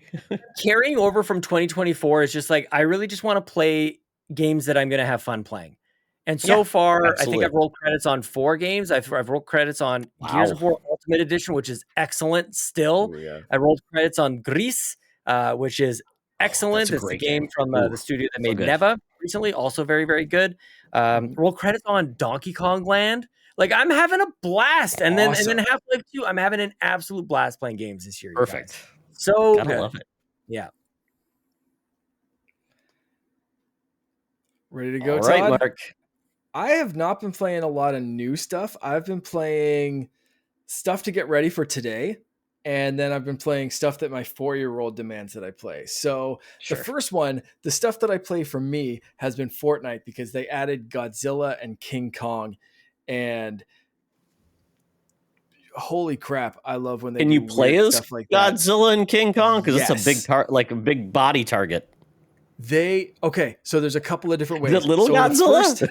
the first one is Little Godzilla. If you check my Instagram, I just got 2 back-to-back What? victory royales as Godzilla, one of which I was wearing shark slippers that Brendan Myers gifted me for Christmas. So they gave me some superpower to finish this second You victory can gift royale. things in Fortnite? Oh God, yeah. I sent Oh, him a Todd. pair of You're so cute. what did I send them? Elf shoes or something like that. Anyway, yes. So I have Godzilla, King Kong, and Mecha Godzilla. Just unlocked Godzilla today, which was fantastic. I was very happy with that. Yesterday, something like. Anyway, so that you can play it, and he's normal Fortnite size, a little chunky boy, but normal Fortnite size character running around with guns. The next option is Godzilla actually drops on the map, full size Godzilla, stomps around, laser breath, all that kind of stuff. If you are the first person or the person to get the most damage on Godzilla while he's on the map, you get to control Godzilla. Oh God. Which I haven't That's done amazing. yet, but it looks so much fun. And I was shooting Godzilla with like some guns and stuff, trying to get control of Godzilla, and I just missed it by a little bit. So much fun. Occasionally, King Kong will drop on the map, like full size King Kong, and he'll kind of do some stuff, and they'll drop different like prizes around the map that you can go find. But I just love it when they do crazy stuff, especially crazy stuff with kaiju. So yeah, Fortnite. I had kind of bounced on Fortnite for a bit. I was kind of like my interest was waning for a couple of seasons there. You throw Godzilla into something, I'm in. I'm back in. So there we go. You're Godzilla, man. He's in Dave the Diver. He's all over the place. Right.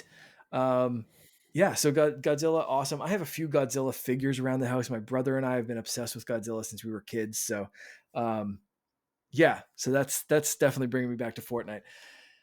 The other games I've been playing, Finn has been absolutely obsessed with the Pikmin series. So much Pikmin. We finished Pikmin 1.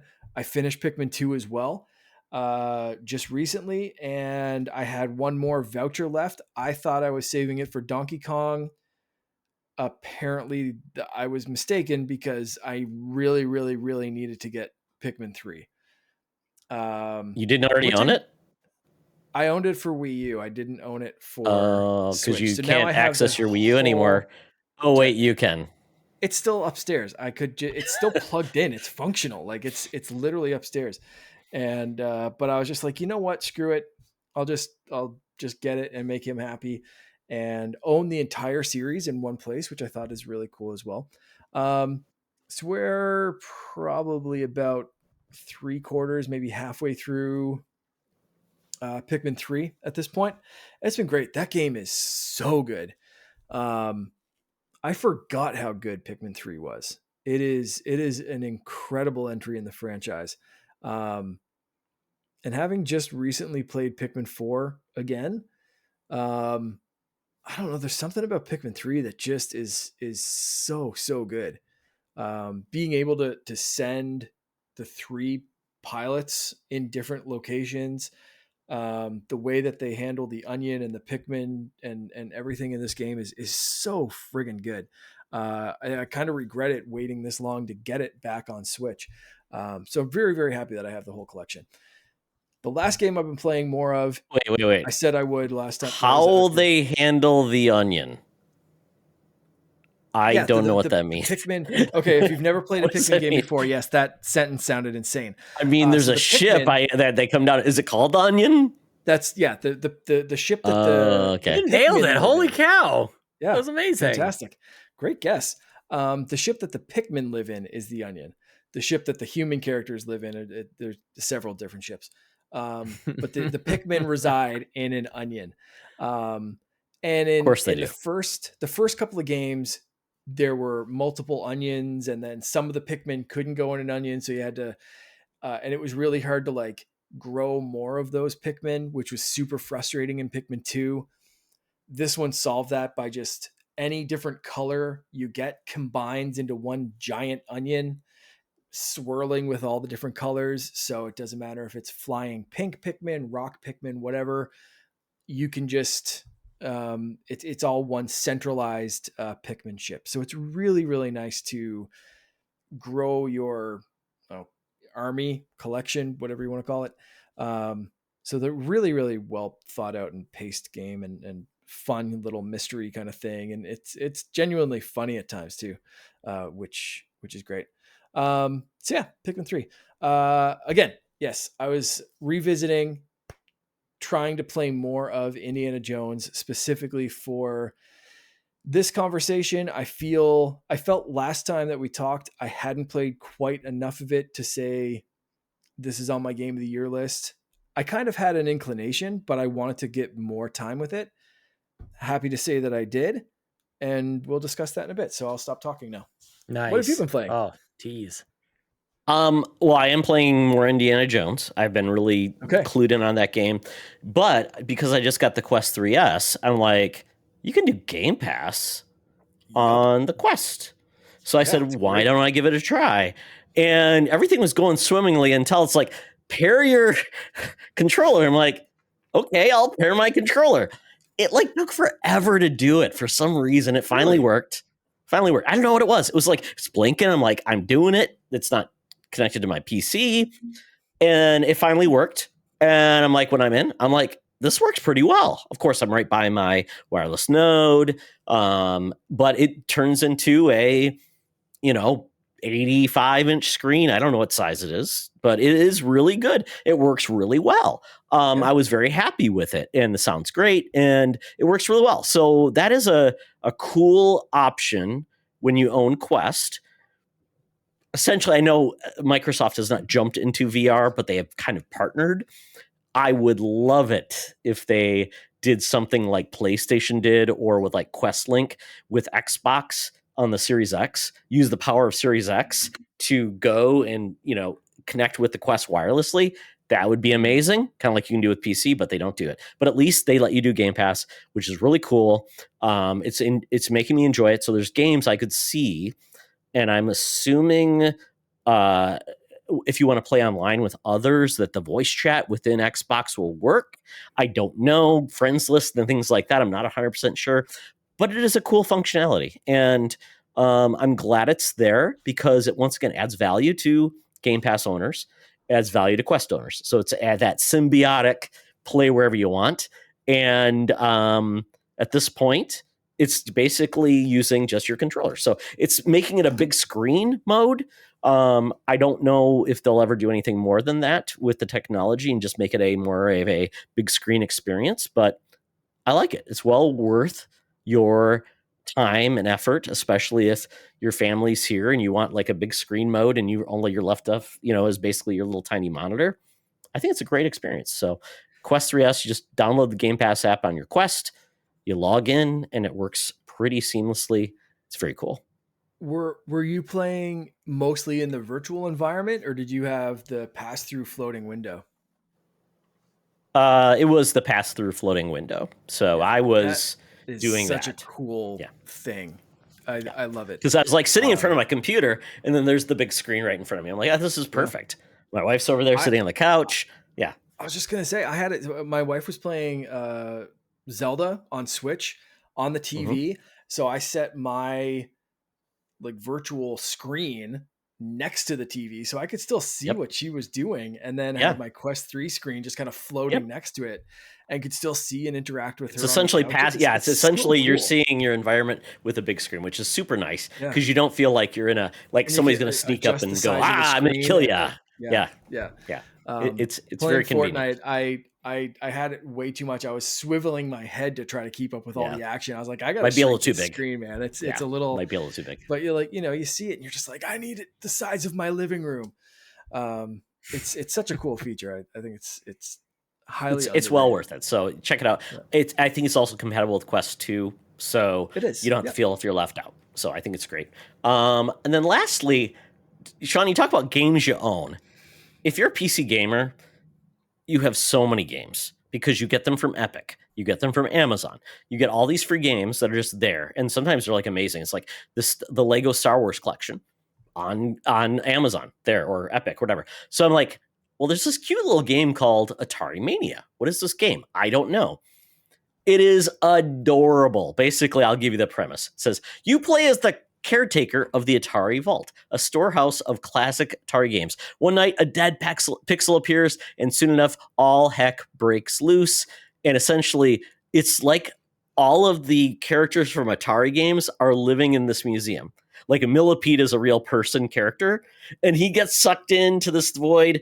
And so then, as you're doing this to rescue all these characters, it basically gives you challenges from like classic Atari games. So it's like taking your pixel guy who looks like a caretaker of a museum, and you're doing all these micro games. It's like WarioWare mixed with Atari, and they're super cute. And so it's like you have 10 mini games you have to do, and it's just very quick. It's micro games. It's so fun.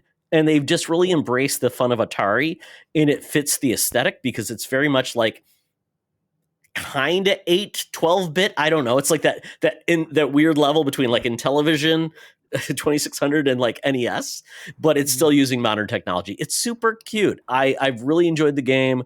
The caretaker kind of looks like Pitfall Harry, kind of, if you remember that character. But it's super fun. It's on the Switch. It's on Steam, PlayStation, Epic Games, and Atari. It shows an Atari logo. Is there an Atari console you can play games on these days? Maybe. It doesn't say Xbox though. Yeah. Okay. Yeah, it reminds me like the Sword and Sorcery. What was that game? Yeah. Adventure Brothers. Adventure. Yeah, Super Brothers, Sword and Sorcery. Yeah, great game. But this is just super fun. Lots of just hijinks with those old classic games, which it fits the aesthetic with the old Atari system. I know a lot of people can't play those old games, but I'm glad they're finding a way to make it work in a very comedic fashion. When Millipede goes down the suck hole, I'm like, oh no, Millipede! No. Yeah, the suck hole. Sorry. Right. Sorry. For the kids listening, don't listen to suck hole. It was cute for a second. Yeah, I mentioned suck hole. Although if you watch Ghosts, they say you get sucked off. That always makes me laugh if you watch that show. Great show. Yeah. Great show. Love it. It's great. So, you know what? And as soon as I finish, like my gaming has been focused on Indiana Jones because I said to my son, once I finish Indiana Jones, I'll be focused on finishing Cyberpunk because that is his like favorite game of all time. We're watching Cyberpunk Edge Runners, and he's like, Dad, you got to finish this game. I want to talk to you about it. So when you have a son that's older and they play more mature games, it's so fun to talk to him about that in like an educated level. So I got to do it before the big games come out in February. So that's my goal, is to get back into those games because I have nothing else on my agenda coming in January. But then Yakuza, like a pirate, comes out, and I'm all in that game. Yahoo. All right. Well, that is it for what we've been gaming. But now, folks, here's an ad. And we're back. It's now time to talk about the Couchy Awards for 2024. This is the best, the worst, the surprising, the pain, the suffering, the honorable mentions of the world of games. And we will crown a winner of our Couchy winner for best game of the year. But before we do that, we have to confront Sean Capri, who made predictions last year about what would happen in 2024. We already reviewed our picks, but now we're going to have Sean face the prediction music. So Sean, on Xbox, you predicted Guitar Hero something. Very specific. And I would do it again. In fact, There I was a did on guitar the launch, Xbox Drive but it was for recently. Rock Yes. Band. Yeah, I think it's coming back, man. Don't give up faith. Some of these things just take a little while to cook, so it's coming, man. Don't worry about Exactly. it. It's coming. Yep. On The writing's on the Nintendo, wall. They're coming out Yeah. with the guitars. guitars and peripherals, and Yep. someone's got to compete It's with coming Fortnite. back. These are They're I onto just something. predicted the wrong year. Overall, I just want to because I see on the doc here. These are the wrong year. These are 2025. This is what we meant to say. I predicted 2025. Okay. I did it at the beginning of last year, but That's I meant true. to say I was We got actually to pin you predicting- down for years next time. Exactly. Yeah. 20 something. Yes. You said on Nintendo, Metroid Prime 2 remake. This Of year. course, you'd think that would happen. Yes. It's happening. On PlayStation, you said Uncharted new game. So I don't know if you meant like there'll be an Uncharted new game, like they're uncharting unknown territory, and there'll be a new game on PlayStation. Don't know. And that was kind of remember at that time there was some sort of commercial, some sort of spot from PlayStation that had a woman in a scenario that looked very Uncharted like, and there's reasons to believe that there would be a connection there. So thought it was imminent. And again, for 2025. I wasn't predicting 2024, obviously. of course. All right. Yeah, So should I just still change these to 2025 predictions for this year? Honestly, I think it works, man. I think a lot of these I'll make a note. Year. I'll make a note. And then lastly, Alan Wake 2 on Game Pass. Good prediction. I wish it happened because I want more people to play that game. Give it time. Just give it time, man. It'll come on Game Pass. Did Cyberpunk ever come to Game Pass, Sean? I don't want to talk about Cyberpunk on Game Pass. That ship has sailed. I lost my $50. That was a great bet with Joe. Good. Oh, well. Okay, we took care of that old business. We get to, the business of talking about 2024. So the biggest news story of the year. We each can pick one. So Sean, what was your biggest news story of the year for 2024? Yeah, man, it's funny to look back on the last year because a lot has happened. I think the one that I'll point out is one that will reverberate for many, many years. And I think we will look back to 2024 for this really happening, that Xbox games went multi-platform. And it's been the slowest Band-Aid to ever been ripped off ever. But yeah, I mean, did Hi-Fi Rush ever go multi-platform? But they started with this, there was 4 games I was trying to remember that Xbox went. I think Hi-Fi Rush is on PlayStation, but not on Switch. You're correct. So I don't know, man. This is one of those. That'd be another so far, Switch exactly. So far, yeah. Yeah, so probably for Switch too. There's going to be stuff on Switch too, and it's all going to have started in 2024. So yeah, lots of stuff that happened last year. To me, when 5 years down the road, we're going to look back to remember in 2024 when all of a sudden these games started showing up everywhere else. I think that's probably bigger than a lot of things that we could run down. But to me, that's the one that really stood out. I mean, Xbox is probably the biggest third-party publisher on PlayStation right now. Totally, kind of crazy. Grounded and Hi-Fi Rush were the 4 that jumped over, and I think that's just it's just the start. And oddly enough, it kind of reminds me of when Game Pass first. I remember when Game Pass first came out, but then Game Pass really came to prominence when they started launching games day and date into Game Pass, and it was Crackdown 3, Sea of Thieves, and the zombie game. The second one. State of Decay 2. State of Decay, launched. Those 3 launched into Game Pass, and that was a new era of Xbox. I think similarly, these 4, Pentiment, Sea of Thieves, Grounded, and Hi-Fi Rush are ushering in a new era of Game Pass. Whether people like it or not, doesn't really matter. It is. This is a new time. So to me, when things have such a lasting impact, how could this not be the biggest story of the year? Yeah. I agree. I literally have this is an Xbox campaign marking a massive shift in platform strategy as my choice for this.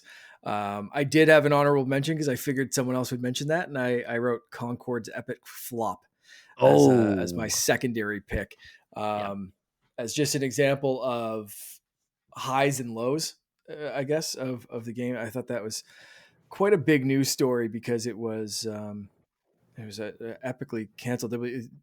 Business courses taught about that game in years to come as more and more comes out revolving around like what the hell happened with that game. Well, it's such How a does it rare get miss for launched and PlayStation. Yeah. rare When does miss? Like, PlayStation ever miss even close like this? Yeah, never. Especially When after does Helldivers anyone, 2 succeeded. like Yeah, Yeah. when does anyone miss this hard though? that's what I mean? true. Like not only Yeah. PlayStation, but like this was an Ubisoft tries epic really hard fail to miss that Yeah, bad, but Ubisoft could even they miss can't like hit this. that height. Yeah. sometimes, but like, geez, Yeah. like this was just Yeah. insane. But I completely agree. I think Xbox is the bigger news story. Just their complete tonal shift and this is an Xbox. I specifically think this is an Xbox campaign is going to be Yeah. something we're going to look back on and say, oh yeah, that was Microsoft finally projecting and screaming to the world. Like, I mean, Todd, we just had a full conversation about playing Indiana Jones and our quests. Yeah. Yep. That is an Xbox on your face. I think is how Xbox. I think there's a campaign exactly how ad they said it. featuring a quest. That is what it is, right? This Probably is is. Xbox Yeah, it probably on your is. face. Yeah, I think massive tonal shift. Todd, what's yours? Mark, you snagged my pick because I think the end of the era of free to play is in big live service games. I think it's over, and we had 2 games this year that really failed and ended their life, which is the Suicide Squad kills the Justice League, and then we also had Concord. And we just heard, obviously, that PlayStation now has canceled 2 other in development live service games. Those are gone. Yeah. And it's very frustrating to see that these companies that have put so much time and effort into their games and they just go away. And I hate that Rocksteady spent 8 years on something that people, quite honestly, didn't want. And it was wasted effort. The Concord team, I feel so bad for that team because they made, in all accords, a good game that just didn't have time to find an audience, and they didn't market it right. All these Just bad like things. Conan O'Brien, man. Just like Conan O'Brien on the Tonight Jay Show. Leno Give him came time. back and got rid of him. Exactly. And now he's got getting a lifetime achievement award for like the Mark Twain Comedy Mark Award. Twain. So, Hell yeah, and he's become a podcast king. So I just hope it's the lesson that the industry had to learn to get back to saying that is a model that, quite honestly, very few companies can do well. And you shouldn't expect to just succeed because you've got an IP and a team that wants to make a game. When I heard they wanted to make a live service God of War game, I'm like, put the crack pipe down. So I think that's the story that I hate to see that Concord failed, but maybe that's what they had to learn to mean that maybe this will bring some regularity back to PlayStation and follow their strengths. It doesn't say don't do multiplayer games. It just means don't, put the cart before the horse. So, yeah. All right. So that is game story of the year. So yeah, we had a good note and a bad note, but I'm hoping 2025 is the year we have better news stories. With that though, we get into our first category, favorite hardware / gaming purchase. Sean. Guys, I had a huge build up to this, actually. I have been collecting parts. I've been collecting components for a computer. I got a case. I got a power supply. I got well, actually, I didn't get a graphics card. I got a motherboard. Anyways, long story short, I built a computer this year.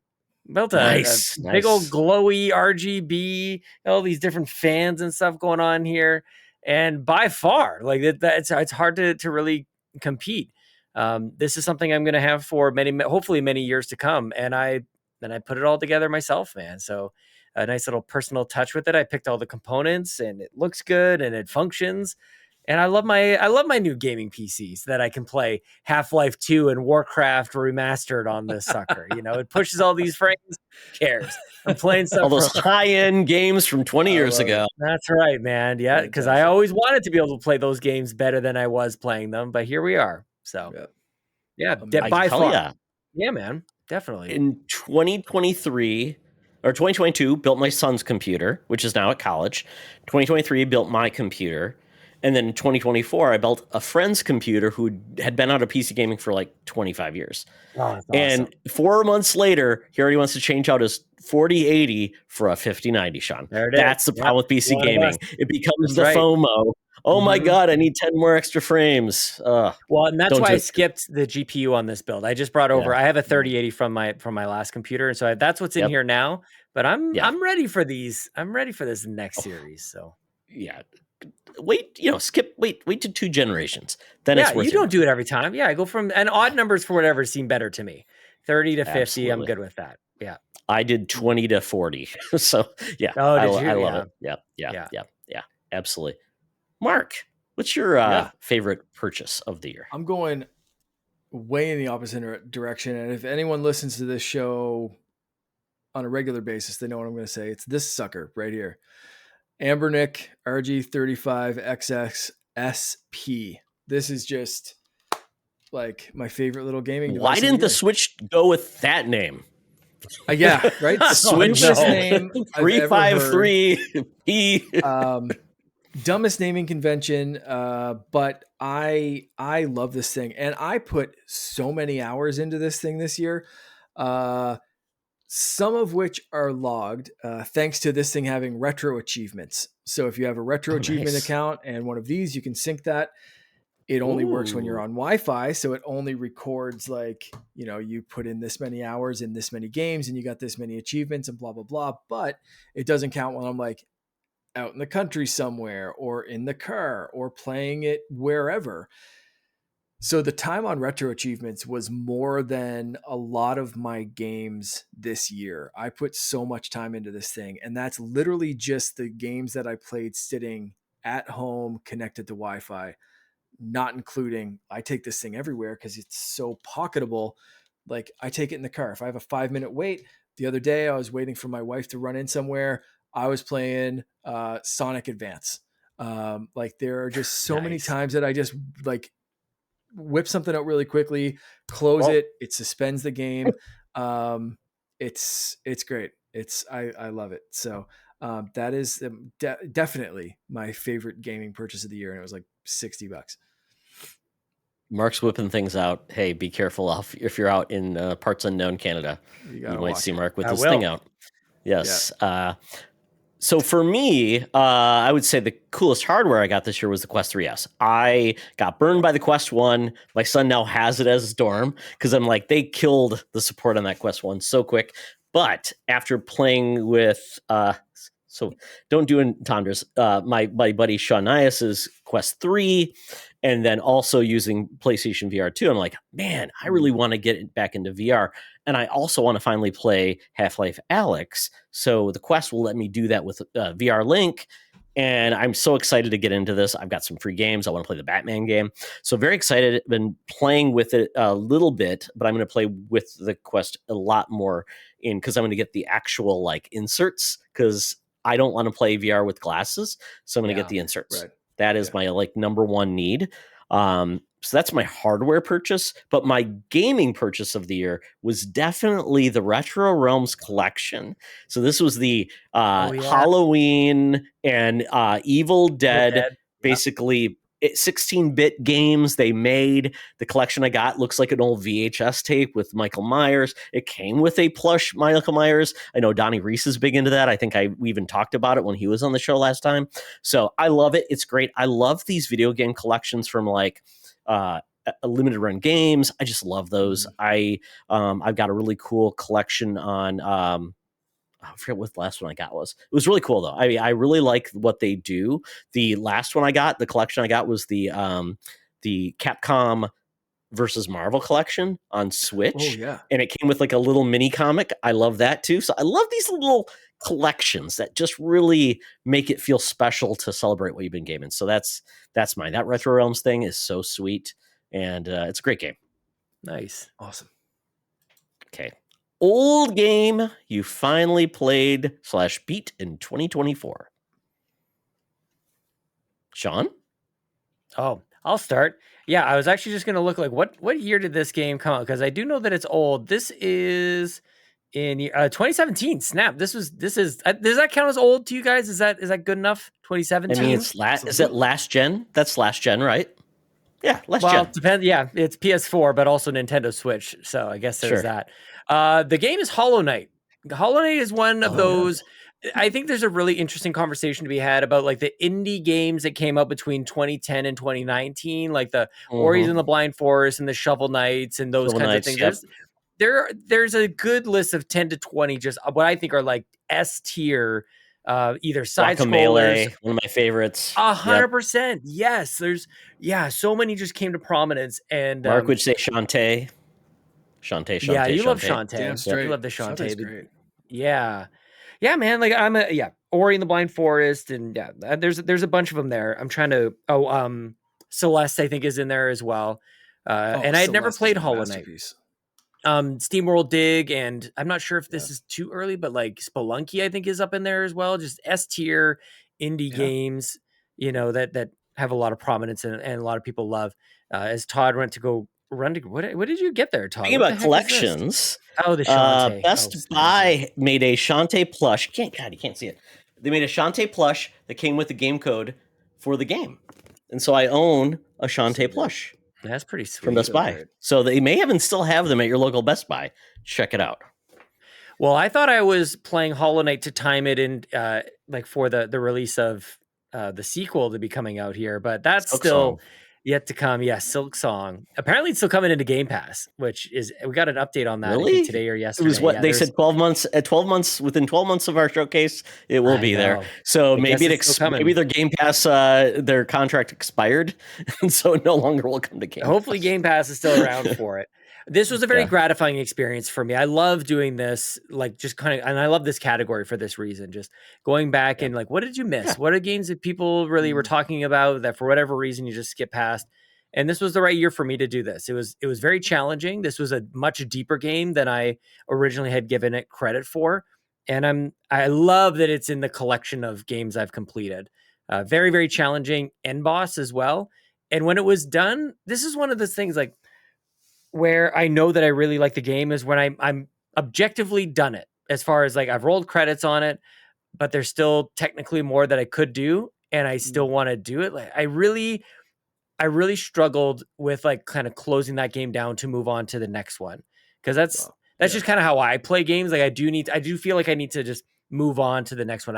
There's very few, if maybe never, a game that I just play forever. That's why like games as a service don't really land with me, even though I love Diablo. I love a lot of these. I love The Division too. I think The Division especially really, really good. But I end up having to move on to the next one. And this one I struggled with. And maybe a runner up to this.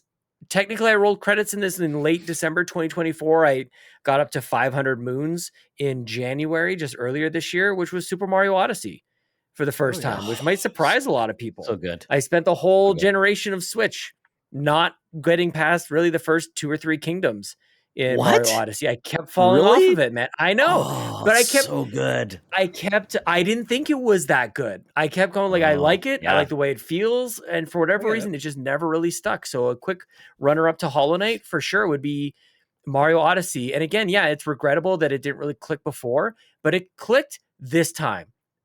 Big time. Like there's a couple of key, anybody who's played it, you'll know what I'm talking about. And for whatever reason, I feel like it's kind of considered like spoiler territory in Mario Odyssey land, but there's moments in New Donk City that I think are really, really special. There's moments as you roll credits that are really special. There's moments beyond the credits that I think are great. Like there's really these things that I hadn't gotten to really the first few times that I had played it. So this was the year, and I just wanted to run around and collect as many moons as I could. Whatever carrot it was dangling that was always there before, it didn't catch my attention, but it did this time. So shout out to freaking Super Mario Odyssey here in 2024, 2025. I'm here to tell you it's a pretty good video game. Oh yeah. I think that Mario guy's got some he has some staying power. Those Nintendo people, they make good video games. They know what's up. He just had to show up around a bunch of weird New Yorkers. That was the credit. Right? Just jumping around playing like hopscotch and whatever else. Like it's yeah, like I said, whatever it had, it just didn't click with me before. It's here now, and that's why I tried to keep an open mind to stuff like this. That sometimes Absolutely. it's just not the right time for me. Yep. So this is one of the more prominent examples of that. Yeah.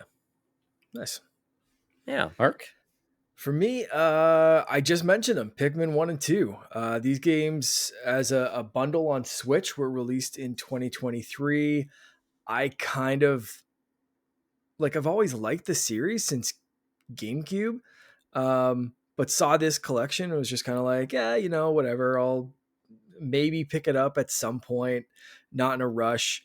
I've played them before. I don't need to play them again, but really solid remakes, really just did what they had to do to upgrade them enough visually so they work on a modern platform, but not so much that it feels like a full remake. Like you still can kind of tell like it's an older game. They've got some older things going on, but yeah, I really enjoyed playing this, and especially playing with my son who watched every single second of both of those games and absolutely loves that series. And it was a series that he just kind of found on YouTube, kind of going through and saw the Pikmin shorts.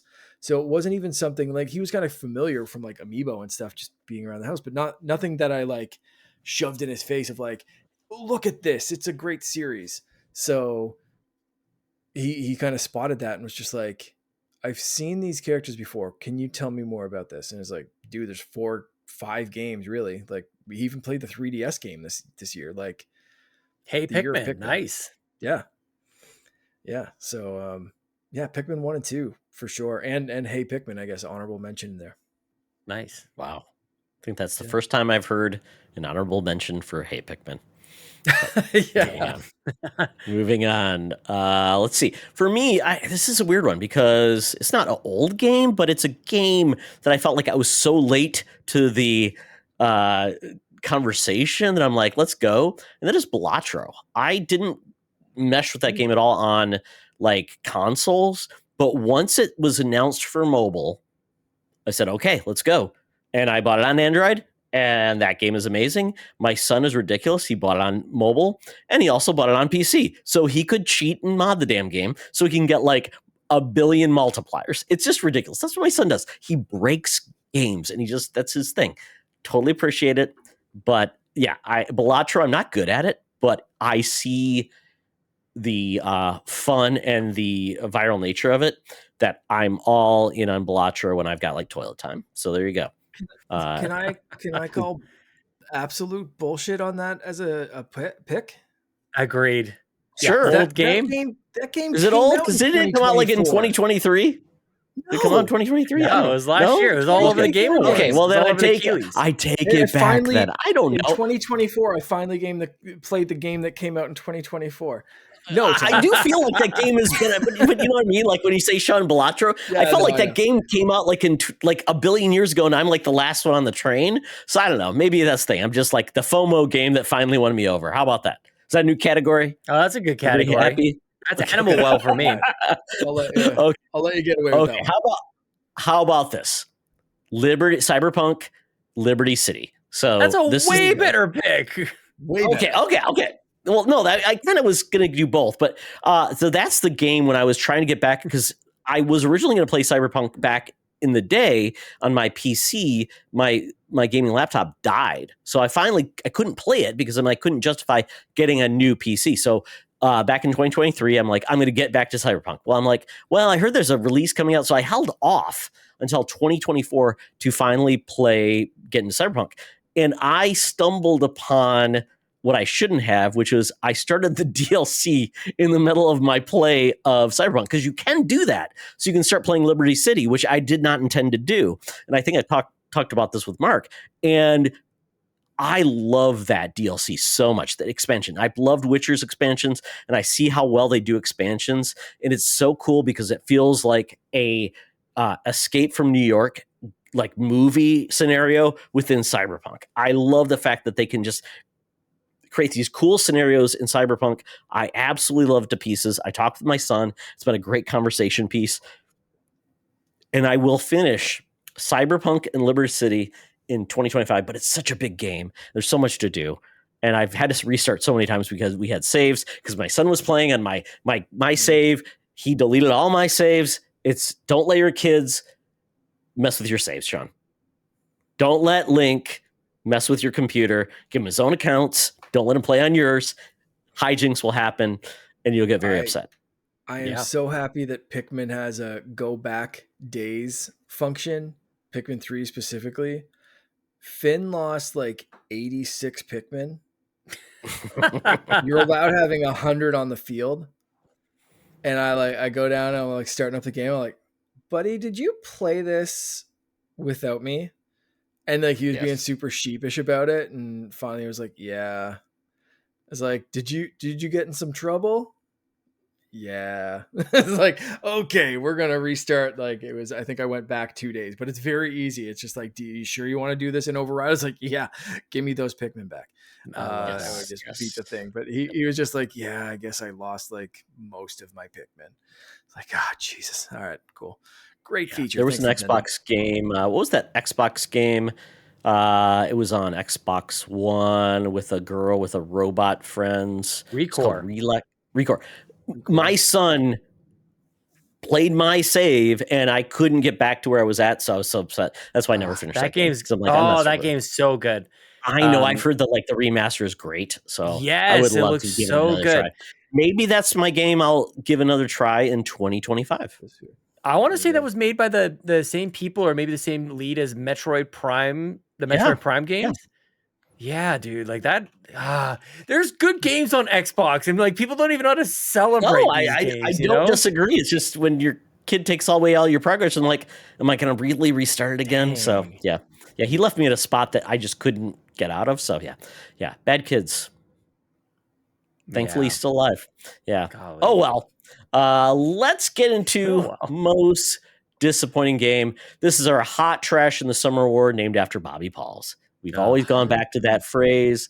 Bobby means a lot to all of us, and it's our way to remember Bobby every year when he made fun of the games we loved. Sean, I remember when Bobby would mock the games you loved, and it made me smile when he made us all cry inside. For our games I think of him with the Yankees hat that I don't even watch baseball, and I wear a Yankees hat for some reason. So Bobby always did too. Yeah, that way of like going through, you'd be like gushing about a game and just be like, it's the greatest game. I love this and I love that and I love this. And he'd just have that look in his face and just like, nah, it's Hot Trash in the Summer. And you can't nobody come cares back about from that. It. He'd chuckle at you, mock you, and you're like, I guess it is. You try and you're like, no, Bobby, it's this. And it's it's Hot Trash in the Summer. And it's just like, all right, we got to move on. Yeah, whatever you know. What do you know? Fantastic. Mm-hmm. Yeah. Amazing. Well, Sean. For me, this is a sad story, you guys, because I'm a huge fan of this series. 3 games I love. Origins, the sequel. Oh no, I know your acronym is, you asshole. Dragon Age: The Veilguard. DATV. No! I left notes in the doc for those listening that I didn't want to completely give away, but I wanted to at least remember what the heck I was trying to think of. Dragon Age: The Veilguard is, dude, it's the definition of what Bobby would say. This is hot trash in the summer. It's lame and boring and inconsequential. It's got great visuals and it's got great gameplay, but the characters don't matter. The problem, the scenario that we find ourselves, it doesn't matter. There's actually a stream. I was streaming on Twitch.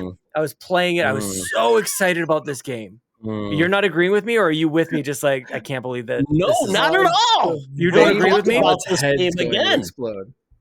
You like this game? I love this game. What do you like about it? Like, these characters suck. It's Mass Effect 2 in fantasy, Sean. It's amazing. I love these characters. They're so much fun. I love the relationships. I could not tell you anything about the other Dragon Age game that I played. I'm like, those characters, I'm like, they don't connect with me. These characters connect with me. This was my Mass Effect 2. How? Which ones? I'm playing 70 hours of this game. Nev, she's sexy. Scout she's Harding, fun. She's so boring. This is the worst dwarf character I've ever met in my life.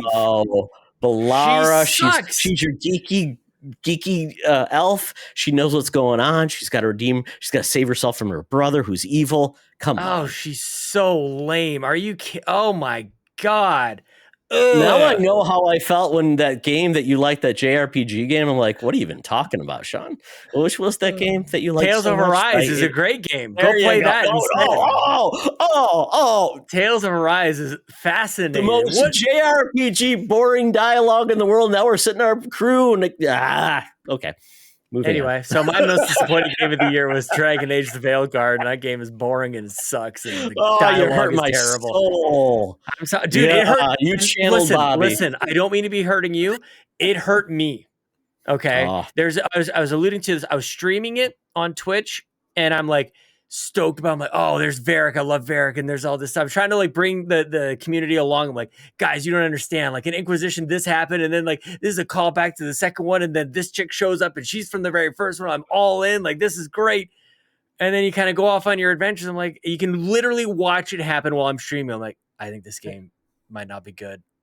Like, it like that just kind of like washed over me. And I gave it a couple other play sessions after that. It's so funny because I fell off every Dragon Age because I'm like, nothing's driving me here. Not climbing with any of the characters. Oh well.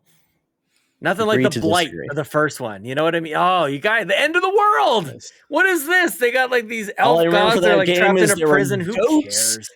In the barn in Dragon Age from a glitch. So that's all. Goats in the barn. Okay. Well, sorry about your luck. Okay, Mark. I hopefully you have one we didn't pick. I think mine make Sean hurt now. Make Sean hurt. A lot less controversial. I'm gonna say I kind of have two answers. One I never played, and I'm disappointed kind of in myself, but also in how the game was presented. And I think this will be my like game I finally played this year, but it's Star Wars Outlaws. For me to skip a Star Wars game. Oh no, Mark. There you go. Good job, Mark. Hurt his heart. So, yeah, I don't know. There was just something like about the launch, about like it was the stealth. I'll tell you. Like, well, they fixed it. The stealth stuff. You'll like it now. Go back. I really need to pick this game up. I've almost picked it up several times in the last couple of weeks. I will get it this year. This game's so that's fun. more disappointing in myself and disappointing in the way it launched. My actual disappointing game that I played was Skull and Bones. I wanted to try to give this game a chance. It was in development hell for so long, and I was hoping that they could do something. I love Black Flag. I love Sea of Thieves. I love piratey stuff in general, and I was hoping this game would hook me in some way.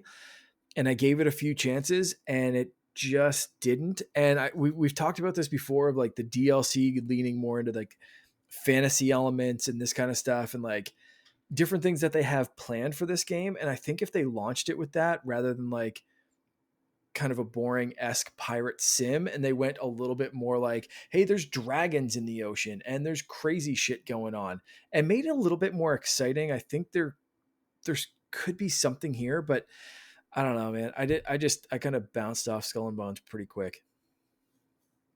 Oh, yeah. Sorry, Mark. Sounds like you're gonna get a Black Flag remake, though. So yeah, you win. Be exciting. For me, one game that truly disappointed from a series that I absolutely loved when I was younger, that's Flashback. They had a Flashback 2 game. Holy cow, that's a pile of crap. It was, the controls were bad. The story was bad. Everything about that game felt it was like it was made in 2003. I wanted to delete that game as soon as possible. It's so sad because it had none of the personality, none of the charm of, you think of like Flashback, Fade to Black. I love those games so much. And when they brought it back, I'm like, oh, this was so heartbreaking. So that is the game that sucked. Now, the game that I think isn't that bad, but really disappointing to me, was the Plucky Squire. Oh, yeah. That game looked so fun and original, but actually playing it, that's where the charm ended. I did not find that game fun at all to play. There was too much dialogue. There was just too much of not doing something that I expected that game to focus on, which was use its mechanics, its storytelling, its going from between the pages, going back into the real world. And I believe they've done some updates to that game. I just think it's, once again, too little too late, kind of like Outlaws. Unfortunately, I hope that finds an audience with all the updates, but first impression is often the only impression. So but Plucky Squire is still on PS Plus, so I could dive back in for free. But anybody who bought the game and didn't like it, that's a hard sell. So Yeah, it's disappointing. So we get into the most surprising game. So I always love this category because it's the game you thought was going to be trash and turns around and makes your heart smile. So Sean? love this category, man. Yeah, it's funny because it actually it could have been the next category for me as well. But this is one that I remember when it was first revealed. I couldn't understand why anybody was excited about this at all. And the game is Cat Quest 3.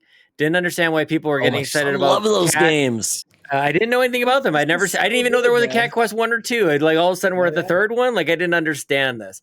And all I saw was just a bunch of on the nose cat puns, and I wasn't really here for it. And yet somehow I managed to get a copy of the game, and the game itself is very fun, super accessible, like all ages. And that's really where it could have blended into my favorite gaming moment of the year. I showed my daughter this game, Cat Quest 3. Ellie turned 6 earlier or late in the year. So I think she was about 5 when we were playing it. And that is a memory I will have for the rest of my life. It's really technically like her first like RPG. You put on different armor, different weapons. You kind of upgrade along the way. We're roaming around the sea in our boat and trying to upgrade our cannons and stuff. And then all of a sudden there's this big giant rubber duck pirate ship out there looming in the background. And it's like level 80 or something crazy like that. It'll one-shot you if you're not powerful enough. And so for Ellie and I to play through the game, to level up, get more powerful and all this other stuff. And for her to understand that, like, that's how you play the game. This isn't just like throw a ball in a hoop kind of thing. It's a little bit more complex. And so for us to endeavor to and then succeed in defeating this rubber duck pirate ship thing and beating all these different bosses around the world, like Cat Quest 3 kind of rules, you guys. And I completely went, I'm trying to think if there's ever been a time where I had gone from like completely writing off a game to loving it so much. And it'll be one that I remember forever. Another example of when it was done, we could have gone back for more. And the special moment of my daughter coming home from school and going, can we play Cat Quest 3? Like, that rules, dude. There's nothing better than that. Yeah. So shout out to Cat Quest 3. Super, super fun game. Can't wait for the next one. My son loves all of those games, and even as an 18-year-old, when I told him Cat Quest 3 was coming out, he's like, oh, yeah, I'm in. Yeah, feels good to play it, man. So good. Yeah. Most surprising game for me, Star Wars Hunters. Okay. Yeah. I skipped a Star Wars game, like a big AAA Star Wars game this year. I just talked about that. To switch over and say I put in close to 100 hours in essentially a Star Wars mobile shooter game on Switch is just like, what the hell? I would have thought that those two things would be switched over. I would have thought that was Star Wars Hunter was a throwaway game that was going to kind of fizzle out, and Star Wars Outlaws was going to be the one that I put 80 something hours in, 90 hours in. Opposite, very much the opposite. I loved Star Wars Hunters, didn't expect to at all. I've since, like, this season kind of petered off a little bit on it, but only because I've been trying to play some other games for this conversation. So, yeah. All right. So we're going to move ahead. Sean's got to run, and he's got a early morning. So, Sean, do you want to give us your top fives? Well, I could give you the favorite gaming moment, but I don't know if I want to rush through the top fives. I can leave the top fives to you guys. Maybe you guys talked about Corey and his 6-hour game of the year podcast. Similarly, Carpool Gaming, 6.5 hours. We had all 12 hosts Oh my on God. throughout the I show, can't plus imagine. special guests. So people, and we called it the game of our year, the GUIs, of course. Okay. So people can go check that out for my top 3 with a whole bunch of random categories that we like to throw in there as well. But well, maybe I'll just spoil the ending, which my game of the year last year was Hellblade 2 Senua's Saga. And I played it Wow. Okay. directly after. Actually, I started it the evening after the morning having finished Hellblade 1.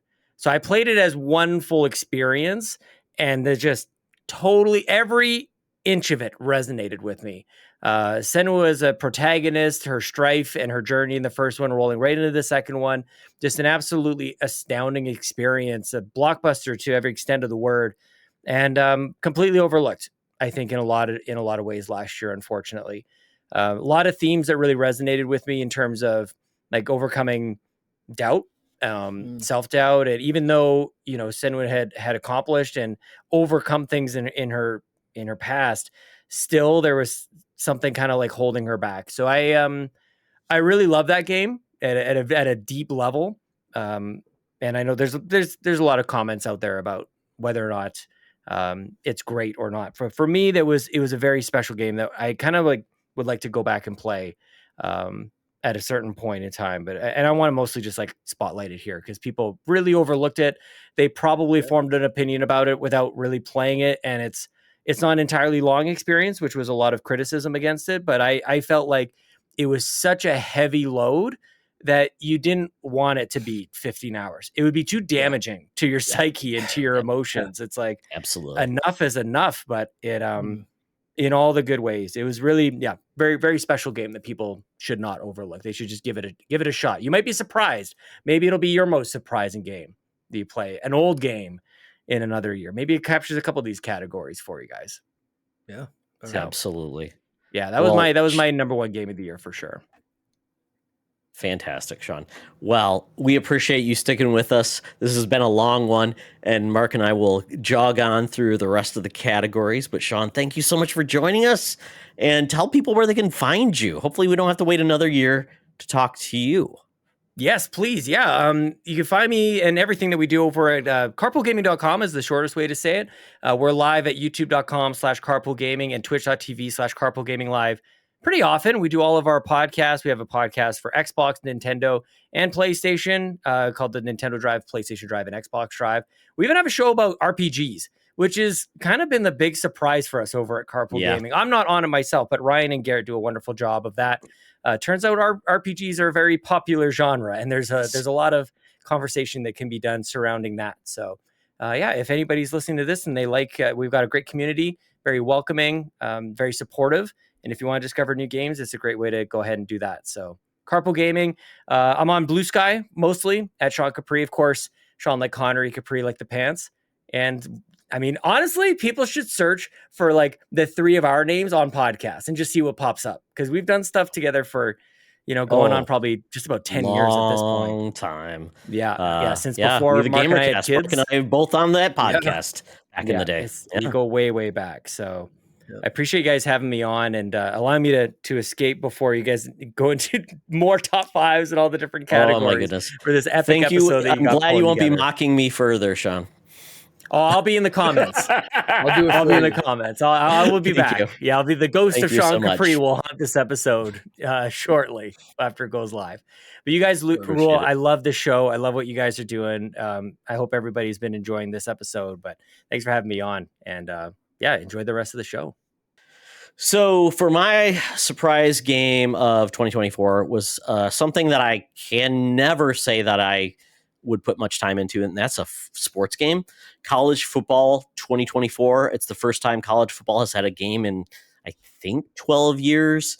It was so much fun playing as my college team, winning the national championship. I loved it to pieces. I'm not a good sports game player, but the fact that I was able to play this game, just enjoy it and have so much fun, it was a joy. So thank you, college football 2024. You made my year, my season, even when my teams absolutely suck. So I'm very excited for 2025. That's great. All right. So we transition to our favorite gaming moment, Mark. Yeah, for me, I kind of already alluded to like one of mine, and that's just beating and playing games with Finn, having him really develop an interest in gaming, getting some games specifically for him, whether it was like outright games, sending over a couple of reviews, and like just handing a controller to him and be like, Finn, review this game and I will talk about it on this podcast. And my words are reflecting mostly his enjoyment of the game and not mine. Um, that kind of stuff, like Mario Party Jamboree. But also just my brother got the Ambernick SP as well. So seeing the two of us kind of like geek out over a essential Game Boy Advance handheld system and like playing it like we're 12 years old again, like that was a really cool. So like I had a few of those like I'll say family oriented gaming Yeah. moments. They were absolutely my favorite, of like sharing that with like, close family, and just being in the same room.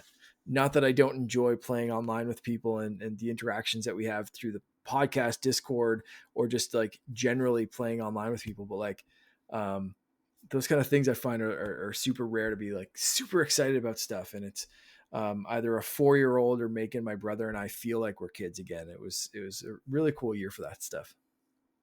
Well, it's very cool. That was like, I mean, before I podcasted, Logan was very young, so I had a lot of those moments that I obviously didn't get to share with podcasting audiences. But I totally get it. It is one of those things that's very special, because one of your hobbies that becomes your son's hobbies is amazing. So, hearing Sean talk about his kids, Logan and I remember the first time he said, "Dad, I want to play Destiny." I'm like, "Oh, it's my son." So Oh, it yeah. comes full circle, and then eventually they get better than you, and then just like you go along with it and say, "Hey, can you help me get better at this game, son?" It happens. Yeah. Yeah. That'll happen for sure. What about you? It was playing Helldivers 2. Part of that was making new friends online, which is just weird at my age, making new friends with people that want to play a game. I really wanted to get, I mean, Helldivers 2 is the game I'm like, I had no interest in. And then everyone started talking about how fun it was, because you're basically playing with other players. It's PvE, it's goofy, it's fun. It's basically Starship Troopers, the game.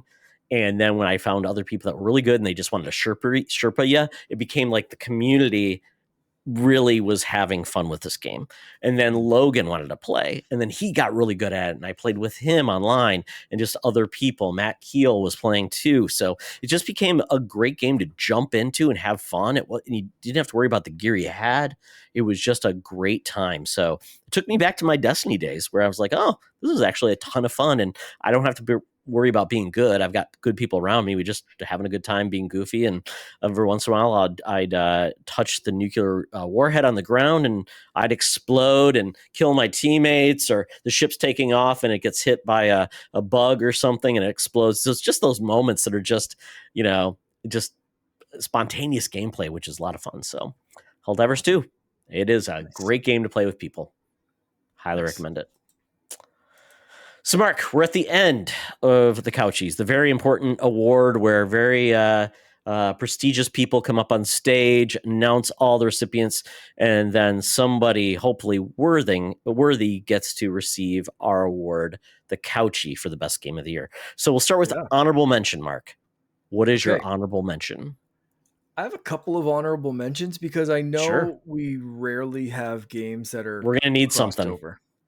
Yes, we're going to need a game. So I have two honorable mentions. One that I thought was good, but maybe I didn't give it quite as much love to, or it just didn't click. And that's Zelda Echoes of Wisdom. Mm-hmm. Something about just, I don't know. Maybe the sword fighting. I'm so used to Link in that world. I was excited to play as Zelda, but didn't click as much as I expected it to. So that's an honorable mention. And the other one is Marvel Rivals, hero shooters, and I do not always click instantly. And I was talking about this game at work today, and I want to get back into it. I love the character design. I love what they're doing with it. I love the pace. I think they're doing every single thing right. I just need more time to spend with it. And again, that's part of playing more games, for this, playing games with Finn, dividing my time up of like, okay, Finn wants to play this. I'm gamed out. I'm trying to like do a bit of an MCU rewatch before Captain America. So it was just kind of like all of these things that I'm not playing Marvel Rivals. Everything's so I'm going to honorable mention that and hope that I get more into it this year. Yeah. So they're my two. What about you? All right. So my honorable mention is Helldivers 2, because that was the game that is not something I play a lot, but it is a game I feel like I enjoyed so much when I played it. And it feels like a game that I could just jump back into and find people to play with. I'd have a good time. I don't need to play it all the time. I'm no longer in that time frame like Destiny where I have to really commit to one game. So it's a game though I feel like if I jump back into it, I know I'll have fun with a lot of people, and my son will probably definitely take me up on the offer to play with him on PC. So that is my honorable mention. I have others, but I assume at this point it probably doesn't matter. So we'll see how we go with number 5, Mark. I will go dark. I will go deep if I need to. Yeah. Number 5 is a game I don't know if you've had enough time to play, but I'm going to assume that you're very excited to because of a recent purchase. I'm throwing Batman Arkham Shadow on here in number 5. This one, I will be honest, I threw as an honorable mention. Then I had it up in number 4. Then I moved it down to number 5, but could easily kind of go up in my list, I think, because it is, you're Batman. How freaking cool is it to be Batman? And this is going to come up later of putting yourself inside a character that I love. Like I'm working on printing a Batman. I saw that's really helmet. excellent. Yep. So like I love the character. Super cool implementation, super cool like VR experience. Yeah, Arkham Shadow. I would love to say that I played more of that game. Like I said, Mark, I'm waiting to get my inserts because I hate VR with glasses. So that is what I'm waiting for, and I'm so excited to play it for a little bit. And I'm like, oh, I love what they're doing. So yeah, that's what's keeping me away from VR a little bit more to get really deep into experience. Okay. All right, my number 5, Indiana Jones and the Great Circle. All right. This could go up higher, but I haven't finished it. So it's a game in progress. The rest of the games I have beat. So it's a game that I first didn't like the gameplay of. I love the presentation. And then I took away the difficulty. Once I took down the difficulty, I loved the game because I felt like I was Indiana Jones because I let Indiana Jones do the hard work. I didn't have to do the hard work because he's the genius and I am not. He likes to punch. I'm not good at punching. So once I did that, I really got into the adventure. I really loved it. It felt like you were in an Indiana Jones simulator and you got to explore, have great relationships, side quests. And yeah, I don't know how much more I have. I think I'm very close to the end. But I've really enjoyed the experience. I'm so glad. I just wish it would come out earlier in the year versus at the end of the year because I felt like a December game. I'm going to try to finish it. It was just really hard. But that is my number 5 game of the year. Cool. Great choice. Number 4 for me is Prince of Persia Lost Crown. This is a game that came out early in the year. That was an easy one to forget should be on this list because it came out February of last year. Yeah absolutely. So yeah, this is one that almost didn't make the list, and like I said, I had Batman up in number 4 and then it was like Prince of Persia. Holy shit, I love that game. Needs to go up in here. This is a game that I also, when I first placed it on my list, was a little higher up, got bumped down. Probably, if I'm being objective about my scoring, rather than like my personal picks, this game should be higher. But this is my personal list. So don't come at me for my next choice and my choice after that and my other choices. Anyway. Like Sean hurt me. Is it my time to hurt you, Mark? Probably. But this, Okay, I know this is a technically better game. I know this is just a fantastic sure. game, but there are reasons that I chose other games above this one. But just know that when I first threw it on the list, it was a solid like number 2, 3, and then kind of started working my way down a little bit. So, anyway, yeah. What's your number 4? Well, I technically, this is the worst part. I have a three-way tie for 4 or a three-way tie for 3. I don't know. The games that when I ranked them, and like they all came together, so it's very hard to like rank them. But I have Prince of Persia: The Lost Crown at that position Okay. in my first number 3 mark. I think this is one of the best Metroidvania action platformers I've played in a long time. I have not always mixed well with Metroid games, and I love the Castlevania games. I love the Oris, but I feel like this game was so good, but it flexed your difficulty. Some of those challenges were ridiculous. I loved it. I loved the storytelling. I loved where it went. It was a big game, much bigger than I thought. So it took me longer to beat it than I thought it was going to be. But Yep. I loved the game, and I hate the fact that it's just going to be forgotten or it just wasn't purchased. So I just feel bad for a lot of people that never checked out, because I think for anybody like Hollow Knight, you like Metroid games, you should be playing this game. So that's Absolutely. my Yep. number 3, 4, whatever you want to call it, but my next game. Okay. Okay, so sounds like your two are very similar. So why don't you go on your third choice / fourth tie, whatever Sure. you had in mind? Okay, it's going to be Tekken 8. This game came out early in the year as well. Okay. Tekken is my favorite fighting game franchise. That's why I bought the first PlayStation, was to play Tekken 3. The Tekken games, I loved how they've still embraced their ridiculous story mode. It's so good. Those cutscenes are amazing. And they always add new modes to make the gameplay fun, like they'll add Tekken Volleyball, Tekken Bowling. And this game also had Tekken Force mode, I believe, was another one. It was like almost like a 3D platformer or 3D, like a brawler. This game is awesome. I still want to get like the Ultimate Edition, so I get more modes, more characters. But Tekken 8, it delivered to me at such a high level. I love that game series, Tekken 8. Nice. Fantastic. All right, so my number 3, I'm going. Remember, this is my personal experience. I'm going Mario Party Jamboree Sure. for my number 3. It is the best Mario Party game in years, possibly ever. And the first Mario Party game that I have been able to play with 3 people in my house, watch Finn put so many hours into it.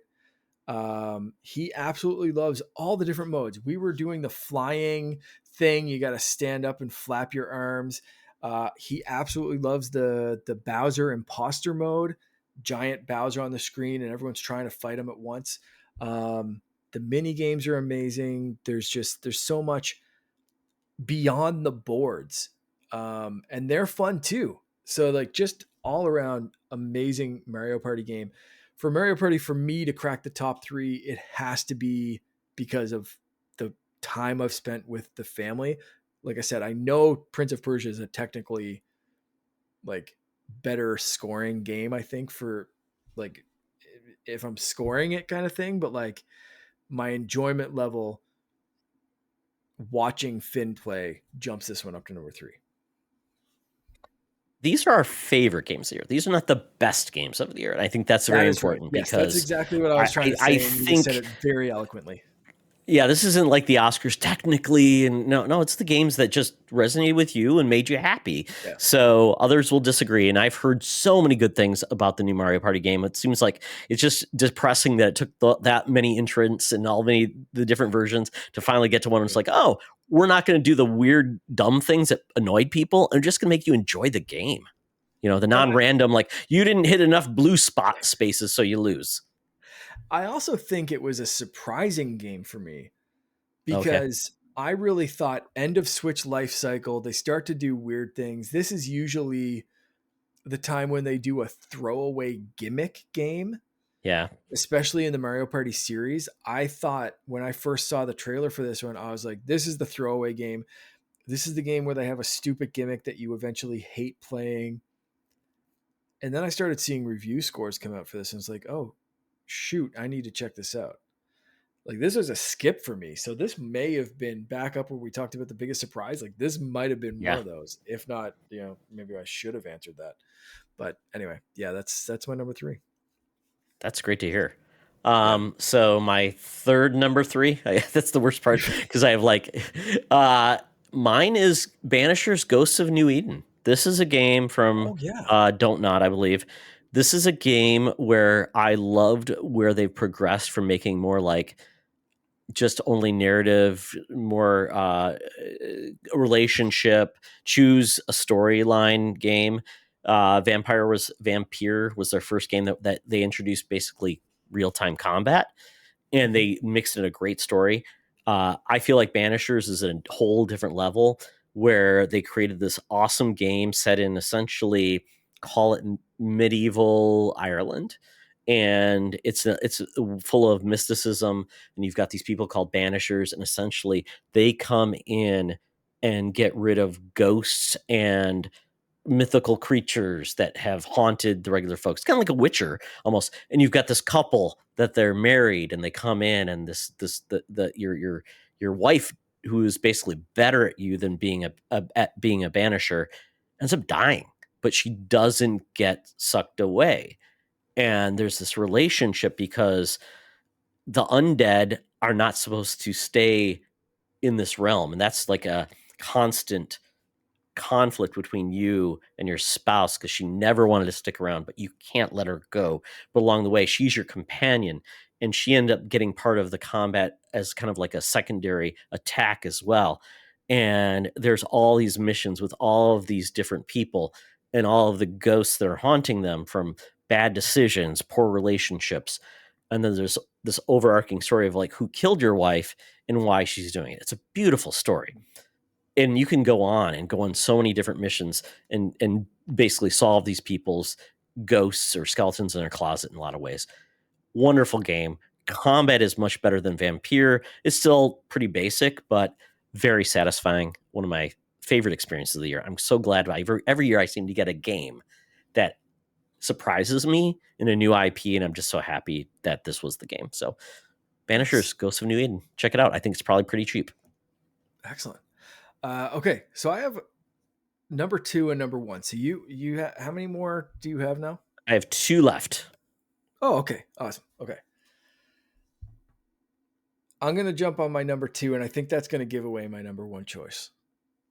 And it's gonna be fairly obvious as soon as I say my number 2. But anyway, we'll do the whole kind of shtick with this. Star Wars Hunters is my number 2 favorite game of the year. Okay.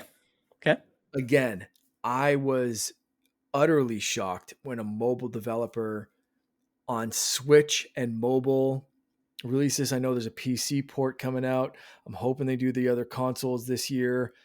I'm hoping this takes off and gets a bigger fan base, and the wait times and lobbies go down, and it's on Switch 2 and all that kind of stuff.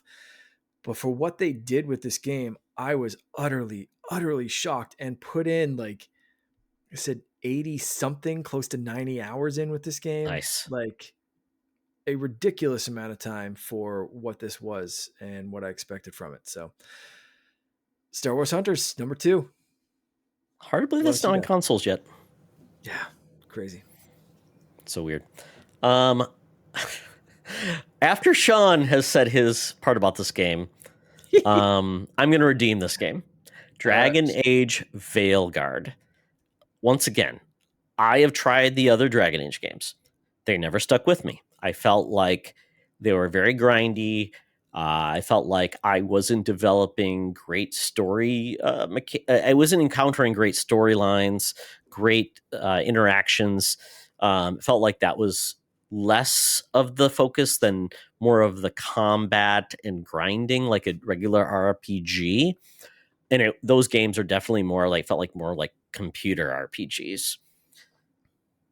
Dragon Age Veilguard, when I saw the trailer, I'm like, maybe I'll give this game a try.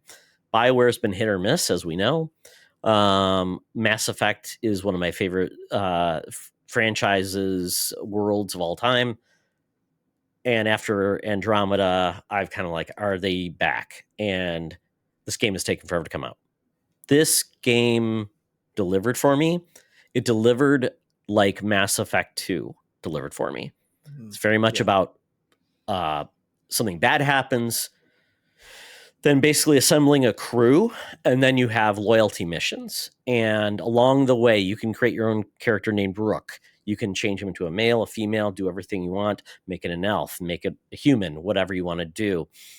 And then through that experience, the way the story arcs, and it fills you in on past storylines within Dragon Age if you were not up to speed, so you don't have to play the old Dragon Age games. To Sean's point, if there's characters from the old series that will build in more depth and layers for the franchise, but if you didn't have it, I don't think it hurts it. But what it allowed me to do is build relationships with all of these characters, and it provided some of the favorite character moments of all time.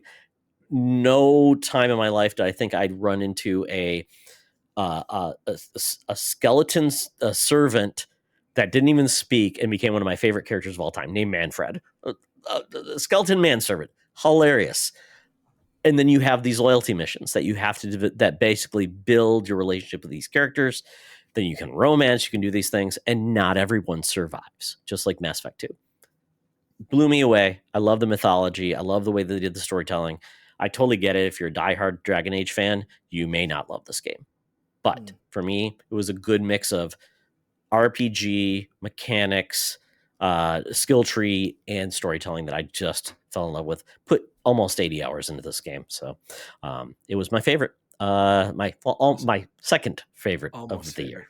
All right. Almost favorite. Yes. Almost favorite. Amazing. So we're on to our favorite games of the year. The top game between the two of us gets the Heart of Heart Award. Again, that's right. A tribute to Bobby Pauls. You feel it, you know it in your heart of hearts. Something that that's Bobby right. always used to say. I knew this one, my top game, last time we recorded, but I felt like I needed to put more time into it. I have not finished this game. I will openly admit that I have not finished this game. Okay. But I don't think that it matters at this point because I know in my heart of hearts that Indiana Jones and the Great Circle is my favorite game that came out in 2024. That's amazing, Mark. It put me in the shoes of one of my favorite characters of all time. I have always loved Indiana Jones from the first time I saw it. And yeah, I absolutely love this game. It's so good. I've been disappointed that I haven't had the time or the focus to sit down and actually beat this, and I know I have to. But yeah, holy crap, this game is good. I love exactly what you said, being able to turn down the difficulty, adjust it to your own playstyle. I haven't, but I love that that's an option. And it might be a way that I just sit down some weekend and say, you know what, screw it. I've been playing this the way it was intended, or the default setting. I have to adjust some things. I have to make it easier so I can just experience this story like watching an indie movie and then finish it and move, because the story for me, it feels like an Indiana Jones story, and I want to experience that.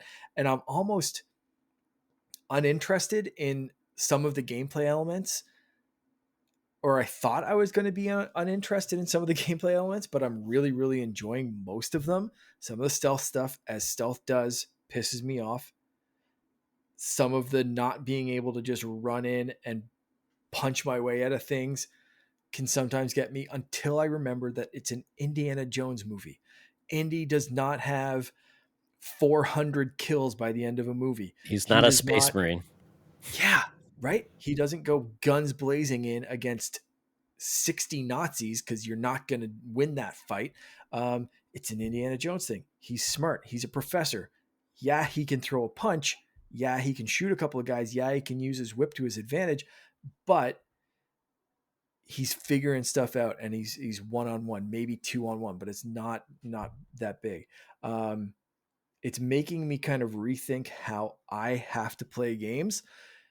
And the reason for that is I keep going back when it's a non-franchise game, when it's not something I'm familiar with, and it's like, here, do stealth for stealth purposes.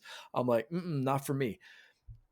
this one where I am Indiana Jones, that first person perspective was such a brilliant move on their part because I have to put myself in his shoes. Yes. I'm in his shoes, and it's readjusting the way my brain works when I'm playing a video game. So for those reasons, it's, for me, game of the year. I've enjoyed every second I've put into this. I'm going to be finishing it very, very soon. And yeah, I absolutely love what they did with this one. Excellent. I'm so glad you're enjoying it. You've gotten farther in it. It's a great game. Like I said, I have not beaten it yet, so it potentially could rise higher on my list. But, you know, like I said, it's in my top 5. So high praise for that game. My number one is a game that, holy cow, I could not put down, and that is Astrobot. Astrobot is the game that made me smile every time I played it. Not just because there were PlayStation characters from the past. It was because I have been wanting another 3D platformer that made me feel like Mario Odyssey forever. And we don't get many. And the fact that I got this feeling from a character that I only played in the first game with like the demo with the PS5, and I love that. I'm like, oh, I want to play more with this little guy because it's amazing, because you just feel like you're in that mode. And they did so much more, and they keep releasing content for it. There's basically racing levels where you have to do better than other people, and you're on the basically a leaderboard for that to see who can be the best at those. They have so many secrets. The power-ups are amazing, just like Mario Odyssey. It's like, you love, what can you do with this power-up? You know, being a monkey, getting small, doing all these weird things, punching things. It's just so great. I love the DualSense features because I'm like, I feel like I'm pulling a spring, and it makes you feel really excited to be in that world. There's tons of costumes. You can paint your ship. You can do all those things. So there's things to get you back into it. And it gives you that point to like, oh, you need to rescue this many more guys. I'm like, oh my God. And they release like Christmas level. The bosses are great. I love how they incorporate the PlayStation, not only the character models, but the worlds you go into and playing them in this Astrobot. Like, who thought we'd get like a shooter level using Uncharted mechanics with Astrobot? They do that. It's adorable. It's so goofy. It's fun.